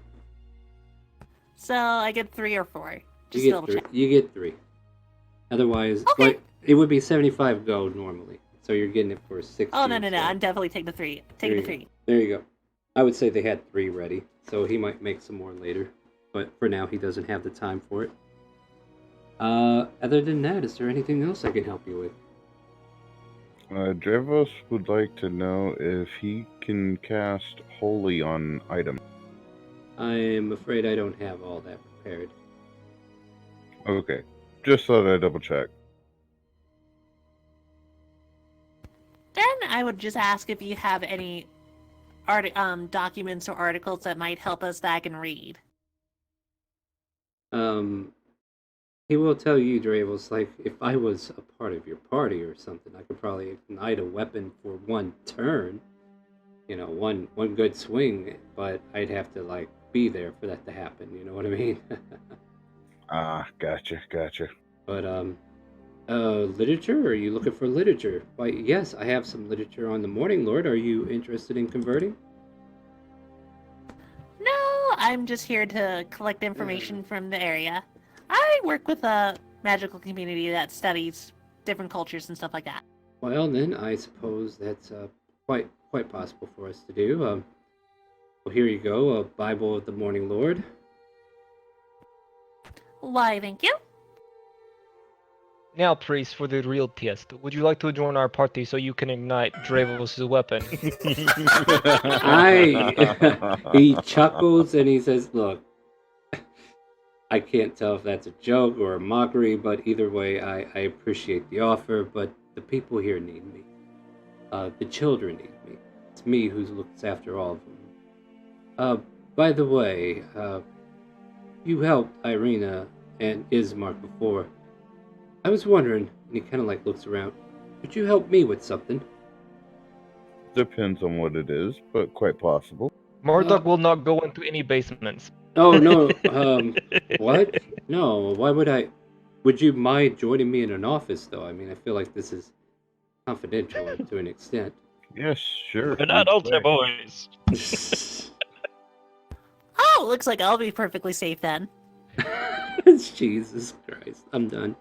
I'm done. As long as the Done. office is not in a basement. No, it's not in the basement. Yeska, please watch the door, but you know, and he just kind of like signals him, and he'll like pull you into this office and shut the door behind him, and it's like, I have a problem. Have you heard of? And he's kind of like checking the door, making sure nobody's there. The bones of Saint Andrew. Can't say I have. Murdoch is not. I would Well- love to learn more about this. Well, I'm happy to tell you that these bones of Saint Andrew are sacred bones of a saint who, you know, we maintain their crypt and whatnot, but it gave the land around us a hollow ground of sorts, a sort of protection against the, you know, the devil. But, and he like softens his tone, Unfortunately, someone broke into the crypt a few nights ago and stole the bones.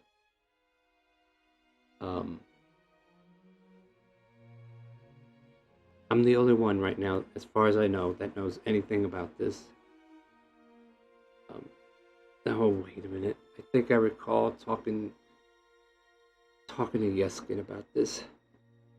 Well, like, okay, let me correct that.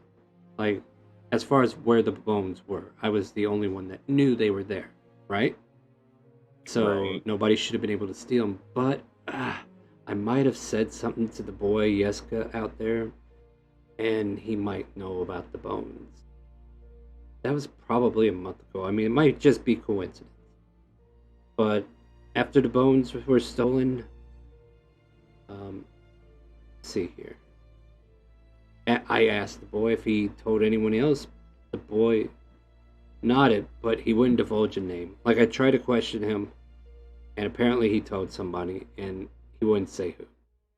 Now, I mean, I could get mean and rude with him, but I would rather not. I mean, after all, he is an orphan, and the Morning Lord would not dictate me to treat him such. But perhaps if some strangers were to ask him, maybe get the name, maybe we could find these Dravo bones. steps outside. Excuse me, Yeska. Huh? Can you come here for a second? You need someone to beat your kid's ass. Got it. Yoink. Yes, Oh, good. perfect. Oh, well, I didn't want to be involved in this, but I guess I am. You are part of the party now, father.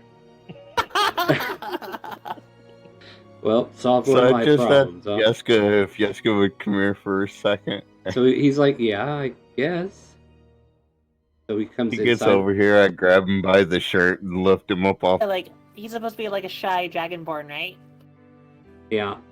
It's a kid, I can handle that. Yeah, well, you know what else? Apparently not. So, question: can you handle a kid who's wearing a white gown and it's starting to turn yellow? Did you really just pee yourself? Drevos, calm down. Listen here, Then I child. put the kid down and like, look, I wasn't trying to get you to pee yourself. I was just trying to get a straight answer. Oh Who'd my! you tell about the bones? Drevos, let one of us handle this. Child, who did you tell about the bones of Saint What's-His-Face? Let's see. What's this? Make a persuasion. I get like good cop, like oh that's wrong. Good cop, bad cop. Yeah, good cop, Okay. bad Oh cop. my Yeah, gosh. yeah. Make a persuasion instead of perception. Oh my Oh my god! yes. He starts hiding behind a little girl now, Bad cop, worse cop, more like. and You she's know, like, I think I'm gonna try to help out in this case. Let me try to make him feel more comfortable. "I made the DC I think- super low, guys." I think the backside of his skirt, whatever, just turned brown. I love this. I'm gonna be like, oh, you poor child. Oh yeah. Let me calm you down first, and let me ask you the questions that these two big scary guys were trying to talk to you about. All right. Murdoch is less than 5 feet.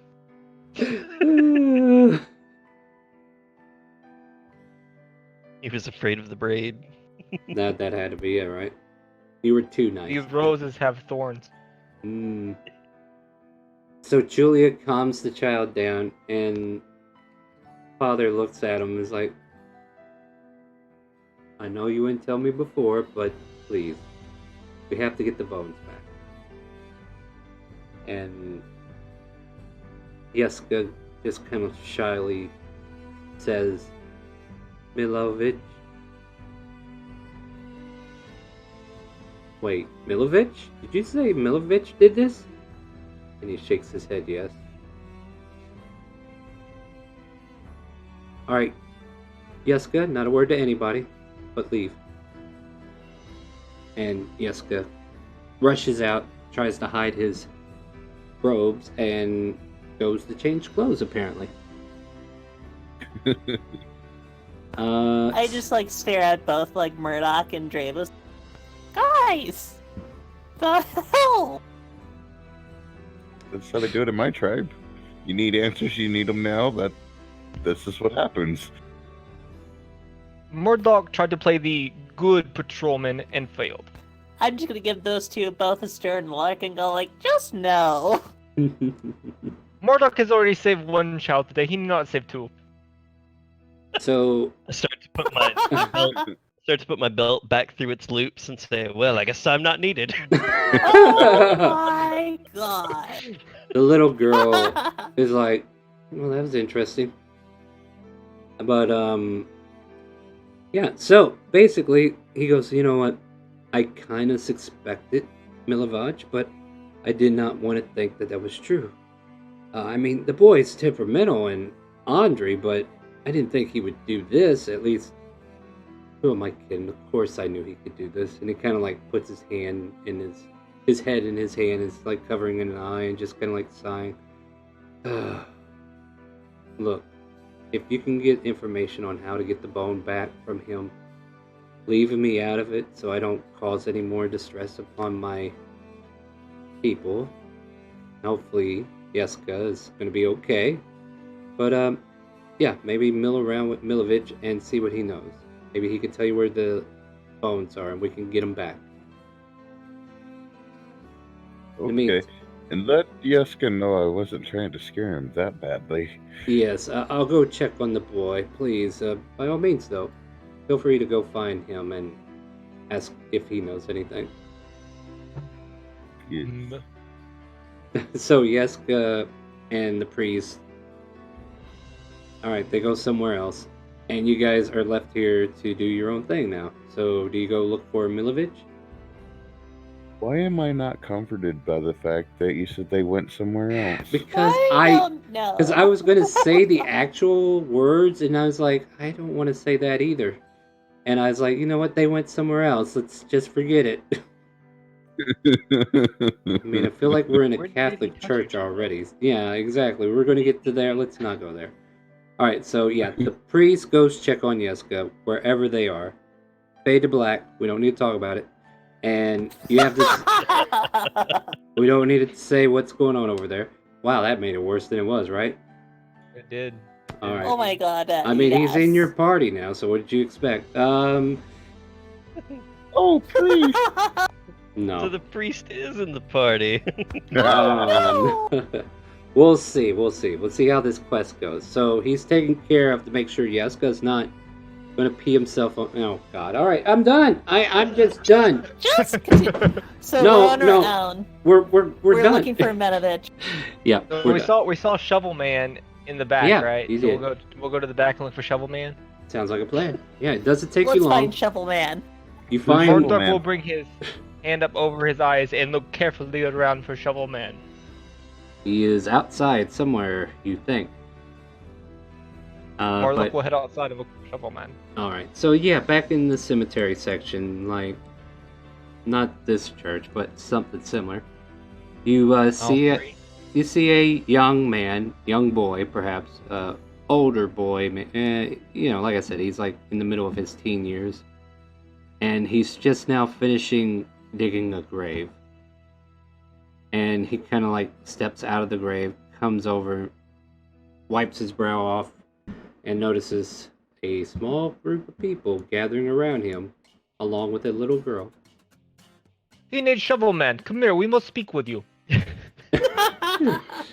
And Arabelle's like, stop. acting all like snug and everything. And Does a dab after she says that. stop. Oh God, don't record that. Never mind. The dab was created in Valaki. It's canon. Oh no. All right, so yeah, It is confirmed. so he's like, well, what do you want?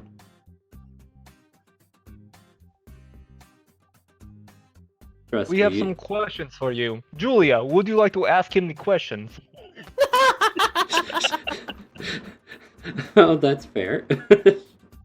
She seems to be better with questioning than we are. Uh-oh. Murdoch will cross his arms and have his back to the little girl staring at the young boy. You know, I would gladly love to talk to him. Before you make someone else have brown pants.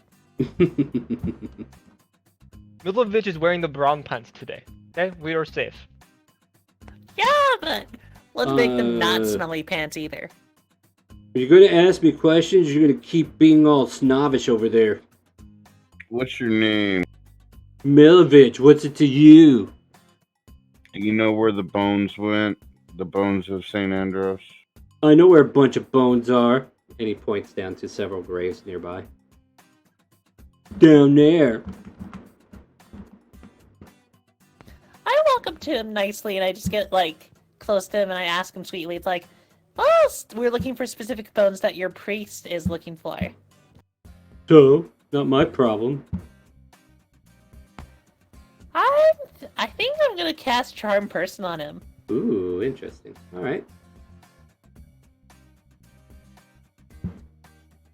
You have disadvantage because he's an angsty teen. Yeah, Angsty Teen gives him Oh, advantage please on don't. charms. Angsty Teen gives him charm resistance. No. Alright, so what does your spell do? And there's a handout of him. His weapon is a shovel. Oh man. He is Shovel. Gonna be Yeah. Shovel Man. Just And so soon you he'll know become that. Shovel Knight. There you go. He's working up to it. But he's got to repent for his sins first. Alright, so he needs to make a wisdom saving throw.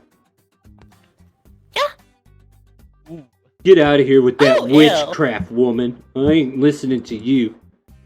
Didn't even Travos need just advantage. starts Oh, fuck. unsheathing his long sword.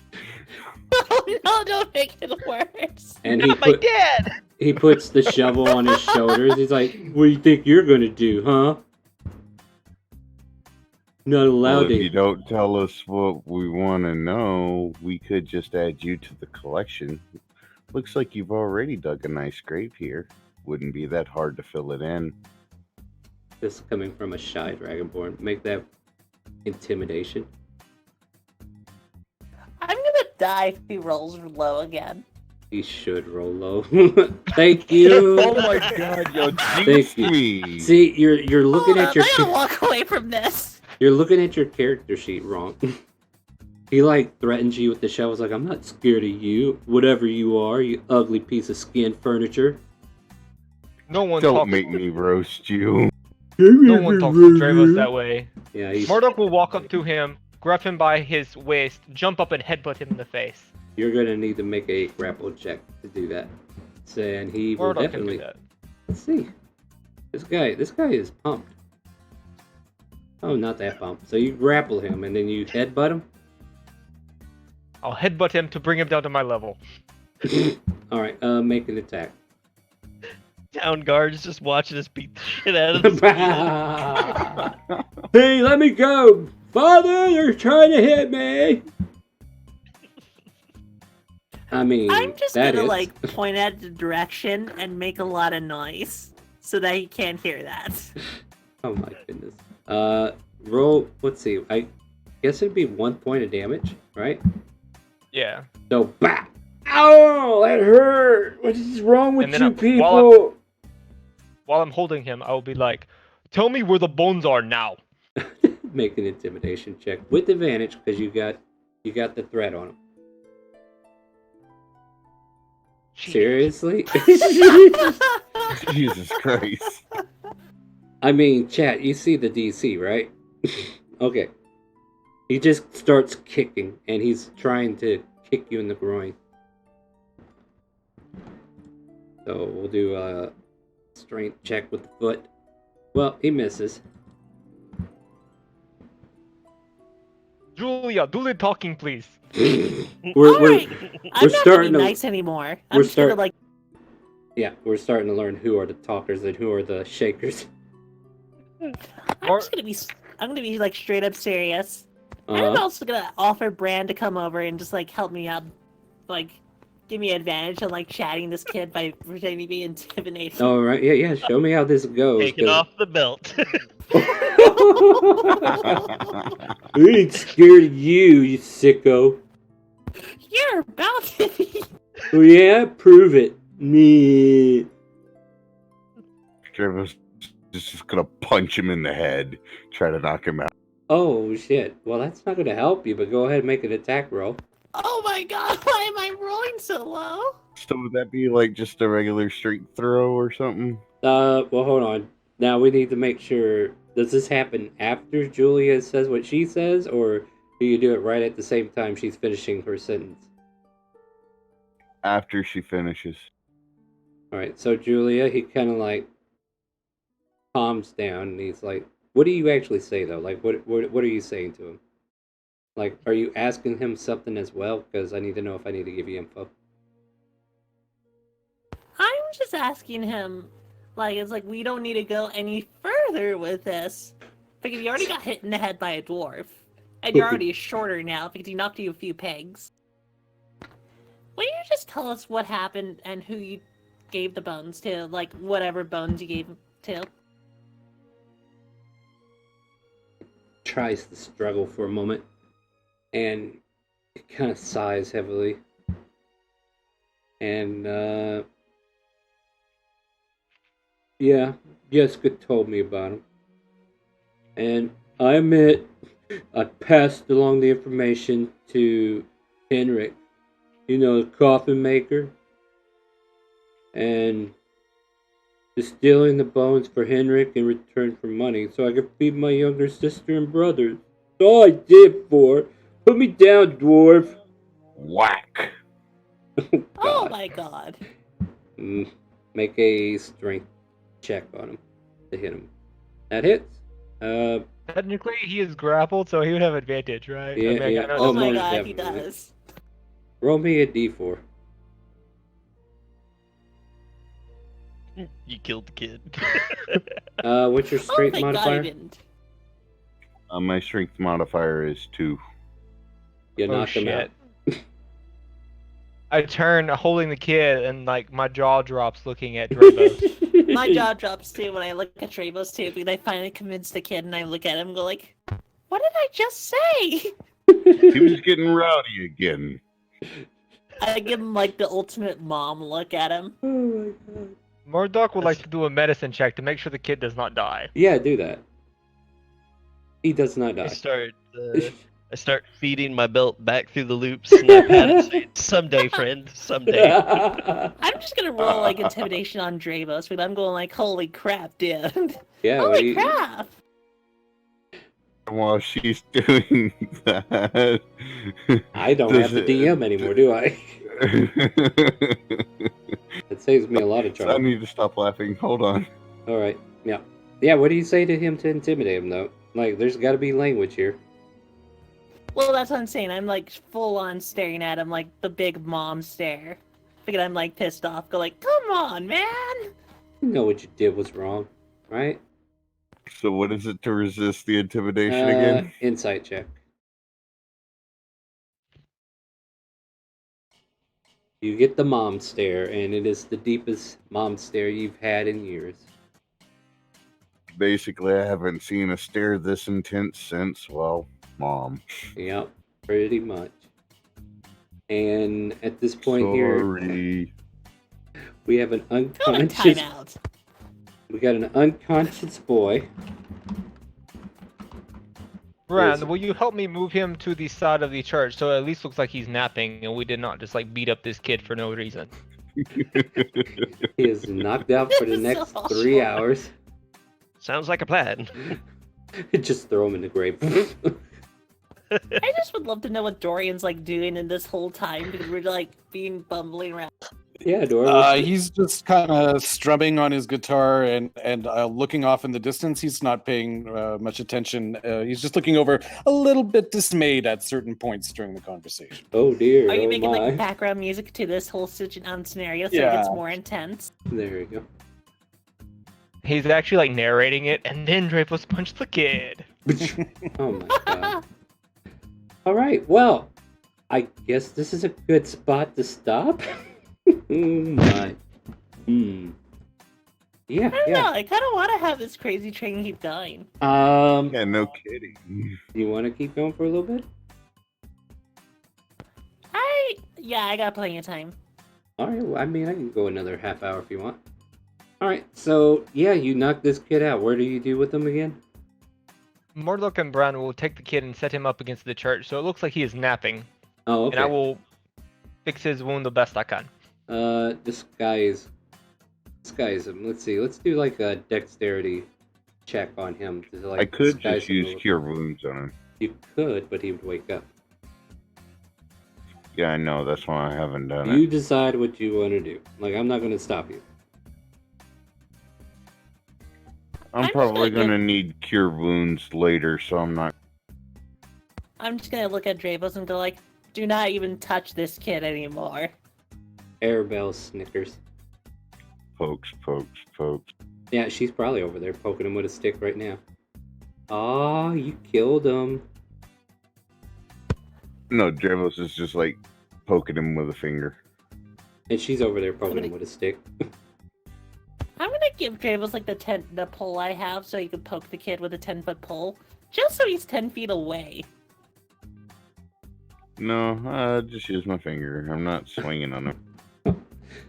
I'm just trying to get Why- an idea that I want you far away from him and not causing more problems. You know. So, are we going back to my mom and dad now? Yes. How did the next save go for like making this kid look like, you know, natural? Let's see. What did you roll? Dexterity on that yet or no? Oh, sorry. Yeah.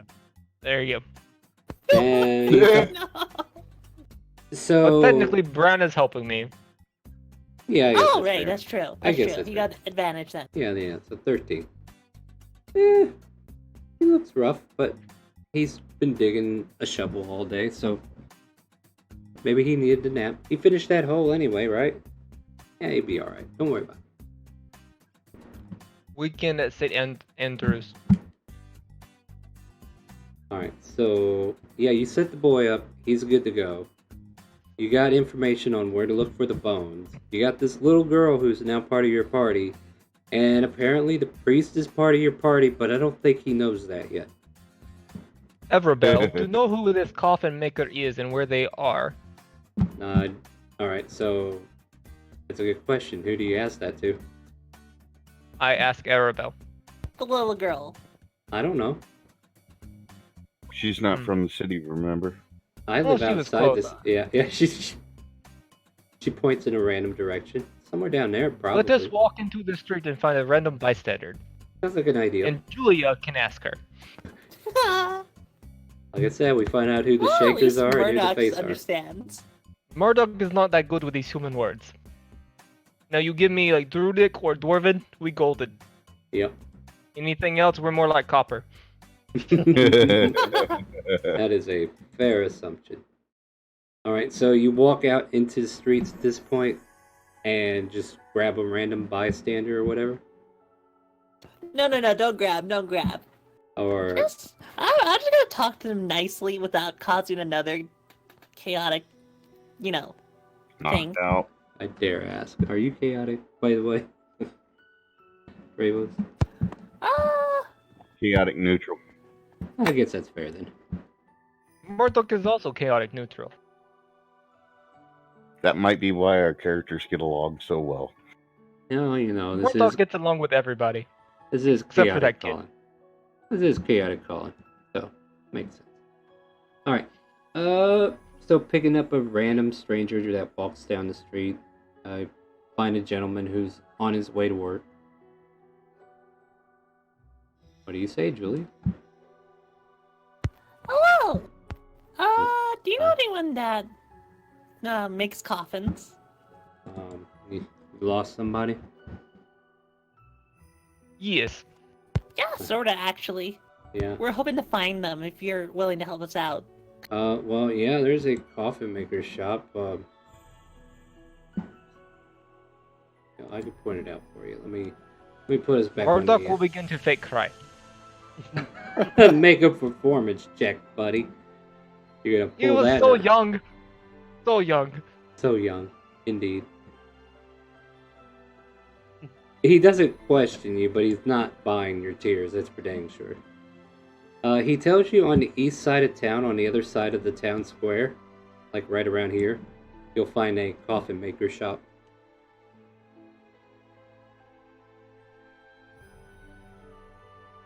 Or Did you catch the ping? Yeah, I saw it. Yep. All right, but yeah, he's like, yeah, there's a very uninviting shop. It's like 2 stories tall, has a sign shaped like a coffin. All the windows are shuttered up, all tight and nighty. You could probably find Henrik there. Okay, thank you. Let's head there. Oh, good job, Japos. Alright, so off to the coffin maker, and then as you're going in the opposite direction that Arabelle wants you to go, she's like, my folks are the other way. Are you sure you guys want to keep dragging me along the road? Oh, right, we should drop off this little girl. I was gonna say, if y'all wanted to check out the coffin maker, I could take her to where she needs to go. Then should we split up the party? Ezra, Maybe was we it not can you use that wanted that, to make sure we handled all of our businesses before we left? You're welcome to continue joining us, or we can take you home. It is whatever you wish. Oh, I mean, we're so close right now. Like, outside that gate and just down the road is where I live. And besides, I thought it'd be nice if you all got thanked right away, because they'll be looking for me soon. Sure. Would everyone else like to take the little girl first? Yeah, I It was think just that's like, fair. if y'all want it, I think Draven's that makes sitting sense. there, like, yeah, that's fair. She literally saw, like, us assault a small boy, made him pee his pants, and then assaulted another young man And until he's, like, unconscious. She whispers, "Don't worry, your secret's safe with me."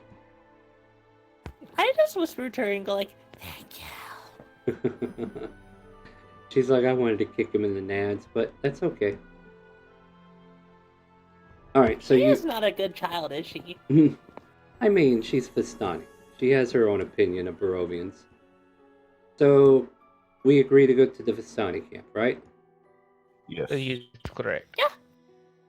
So as you guys kind of like... You can start putting your tokens on about this spot right here. Also, I do want to let you know that when you were trying to fix my token with the weird things, it reverted back. It did, because I'm going to have to save it and replace it. So I'll deal with that later. That's Erica. Also, I'm not gonna lie, but you guys really killed my throat from how hilarious you guys were today. Just saying. Sorry. That's fine. I'll just sleep it through. Alright, now what I will do now is look for...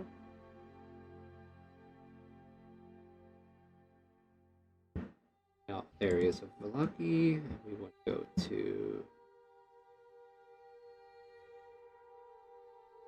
So much to explore here. Alright, Vistani Camp. We go to that one. Alright.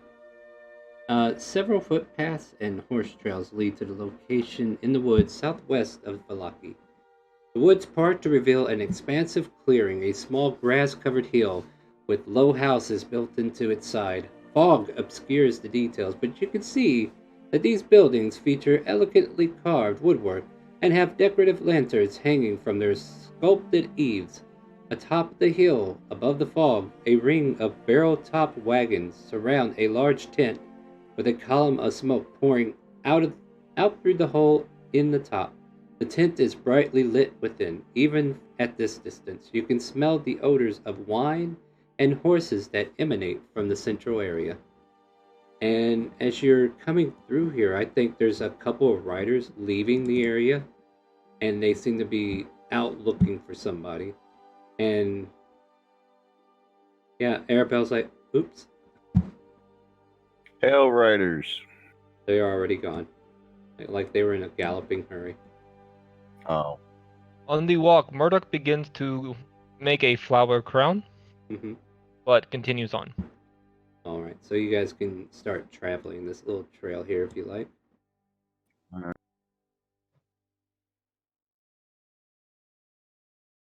Pop this out because I want chat to read all this information just in case. Lauren, will you play our fight song, please, as we walk to the camp? Sure. Doran goes into a Gripping battle tune. I wonder what lyrics he would use for this like battle song. I'm super curious. I think it's an instrumental. I don't think it's got a lot of words. It's more like in the Mad Max Fury Road, like where the guy and the guitar and the sling is on top of the truck. It's kind of more that sort of thing. Oh, And okay, the that makes thunder sense. rolls. And Dravo strikes. The boys We're out not cold, scares. and it's not even night. All right. So and as you, Doran's getting left behind, so we're gonna get to the liquor first. yeah. All right. So you guys see this girl skip along with you as you all kind of like get closer and closer and closer. Eventually, if you want to go ahead and progress all the way into the camp, you can. Like you're just climbing up this hill, and then there's people who are noticing you, but they're like letting you come up. And like one of the Vistani come out. Arabelle, is that you? Yeah, that's me. Oh, your dad's been looking for you, all worried sick, girl. Come. Where did you find her? Greetings, Vestani. Greetings. King Murdoch and friends bring you back your daughter. She was Oh. kidnapped by a potato farmer who sunk it in the lake. He may have survived, but he sank for a little bit. You know I what? whispered to Murdoch. Did you just say King Murdoch? And friends. The Vistani says, come with me. Luvash will want to hear this. You'll need to tell him your tale. Yes, let the King Murdoch go forward. As I go with his, like, obvious lie, but I want to make it seem plausible. Mm-hmm. So Arabelle comes into the tent, and this dear lord, I hate how small these tokens are, but let's see if I can zoom in a little. Murdoch will point at his flower crown that he is now wearing as Julia says this. Alright, so Make way Luvash... for the king. Wait. So all of a sudden, this elderly man, well, not elderly, like this big, gruff, middle-aged man comes down there. Arabelle, where have you been, my child? And he grabs her up, tosses her in the air, gives her a big hug, and then he turns his attention and looks at all of you. He's like, where did you find her? She's been missing for about half the morning. Murdoch found her in a potato sack from a potato farmer. Our mighty He- king was very observant. He Potato- assaulted the man and retrieved her from the sack. Set the man's boat on fire as he swam across the lake. Murdoch could not follow. Lake? What lake? Which one? Where? Where did you see this potato farmer? Murdoch saw him in the streets of Valaki, and then he went to the lake to the north. Darovich Lake, I see. You, He and you're said like, something about a sacrifice to the lake. oh, there's about to be a sacrifice. You four, take care of it. And for the Vistani bandits that are in here, start to go out and get horses, and they look like they're going to go take care of it. Murdoch saw him going to the other side of the lake. Then we'll go around Enjoy. it. Yep. Thank you. Thank you very much. You have my respect, my deepest regard. You saved my daughter. How can I repay you? Well, money's a good start.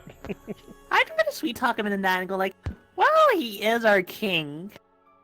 So, how do you think you would, reward a king? I don't know. Murdoch will stand a little bit taller at this. With a lot of money. How much do you think this guy's willing to give up? Like, here, look at I'm the gonna picture let here. Murdoch decide that one. I'm just gonna be like his tool Mm. he is. Murdoch believes that a child's worth cannot be measured in money. It is unsurmountable the amount of money a child's life is worth, especially the chief's. Is it chief? What is your title? I apologize. But your daughter. You just call me Luvash. This is my brother, Luvash. Aragal. We kind of like run this small camp, but, it's not the only thing we do. Good evening. A dualocracy. I understand. Murdoch understands these words. Barely. Speaking of Murdoch and Dravos, I need you to recollect something for me. Okay, what do I need to roll? One of these guys looked familiar, way back near the beginning. wonder if you can piece it together without me telling you. In Is what it way? the Are they guy- the messenger? Or Is are it the they guy that brought us the notes? Yes. You recognize one of the guys that brought you the notes. Oh, I know you. You're the guy that brought us the notes when we were in the tavern. Yes, I was at that tavern. Well met, you are finding yourselves at home in Barovia, are you? I Yes, it looks wouldn't as though quite you say home, but we're settling in. Good to Well, see it you looks as again, though you friend. trapped us here. Trapped you. I must confess to be truthful. Our prince still needs help. I did not realize you were a king. Chuckles at the little flower crown that you got going on.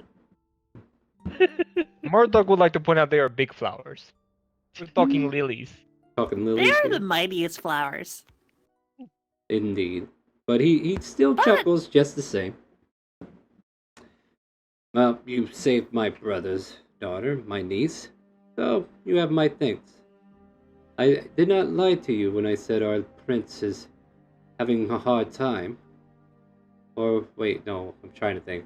No, he just handed you letters and walked out. I hope those letters Yeah. were not ill received. You must understand. Meh. I mean, he just kind of like, meh. We are coming into our own. But that's good. That's well, like I said, like my brother here says, and he pats him on the shoulder. However we can help, you've brought back our little girl Arabelle. And Lavash says, yes, you did. Yes, you did. Let me see how I can repay you. Do we have any treasures on any of the on the cargoes that we have? Let me check to see what we have. We might have something for you. I will check. to see Murdoch if- will accept treasures as well as 3 additional riding horses. Oh wow! That's actually A good idea. a good idea, but I don't know I'm if a he's. surprise. Murdoch notices lots of horses on his way up. Yes, So did we. Trevos. Well, But- yeah, but I mean, horses just- are half our business. You understand? So I need to find the starting camp information and see if they had any hidden nooks and crannies that they might be willing to give you.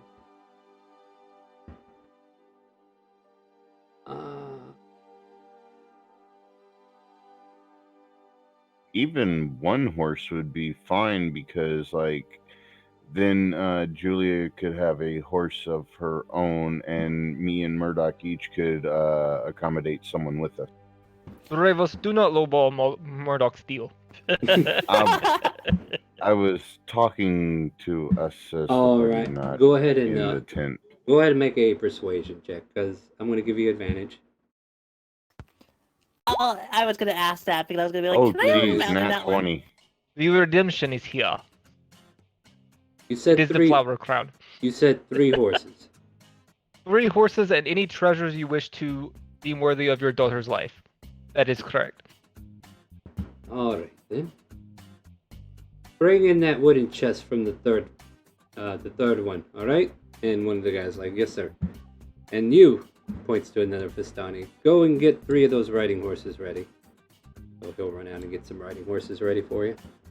One moment. But please, here, let's share. In wine, he offers wine to each of you. Now you are talking. Yes, Trevos this is. would gladly take a cup. Have a cup of a dragon crush, whatever that one was. You don't, Oh, don't have much, but hopefully that shipment will be in soon. Any day now. But he pours you guys like a half a Speaking cup. Yep. Speaking of, we're actually on the case to rectify. Oh, are you? Well then, that's the luck. We'll need it. You think? I do have a question for you. Do y'all by chance know anything of the lands to the south?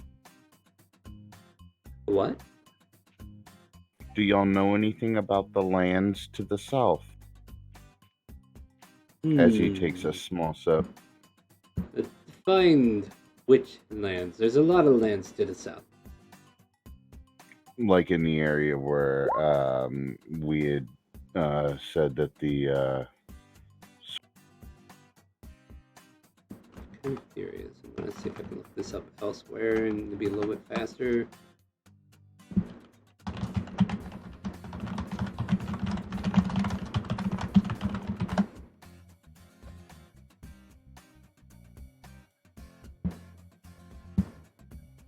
Honestly, I wish that would work, but it's not gonna work, is it? Alright. I don't know very much, friend. After all, we take care of our own here, and we don't usually stay here for too long. okay, I just figured maybe y'all might have been through that area or something. Didn't know. One of the guys come back in, and he brings an onyx. Well, no, he brings in a chest, right? Then he opens it up, Right. and there's an onyx jewelry box with gold filigree. And they open that up, and it reveals 6 pieces of cheap jewelry. There's a vial potion here. It doesn't have a label, but it's in a crystal vial. And then there is a small sack with some gold coins in it. And he tosses the sack out. 650 gold you will find in that sack. This jewelry box, these here, worth at least 250. And these cheap jewelry like the jewelry he has in there, like small pieces of ruby, emerald, and stuff like that. And they're worth about 50 gold each. Nice. And he pulls this potion up. He's like, I don't know what this is, but the vial itself, crystal vial, is worth at least 50 gold, and whatever's inside, maybe 50 gold, who knows?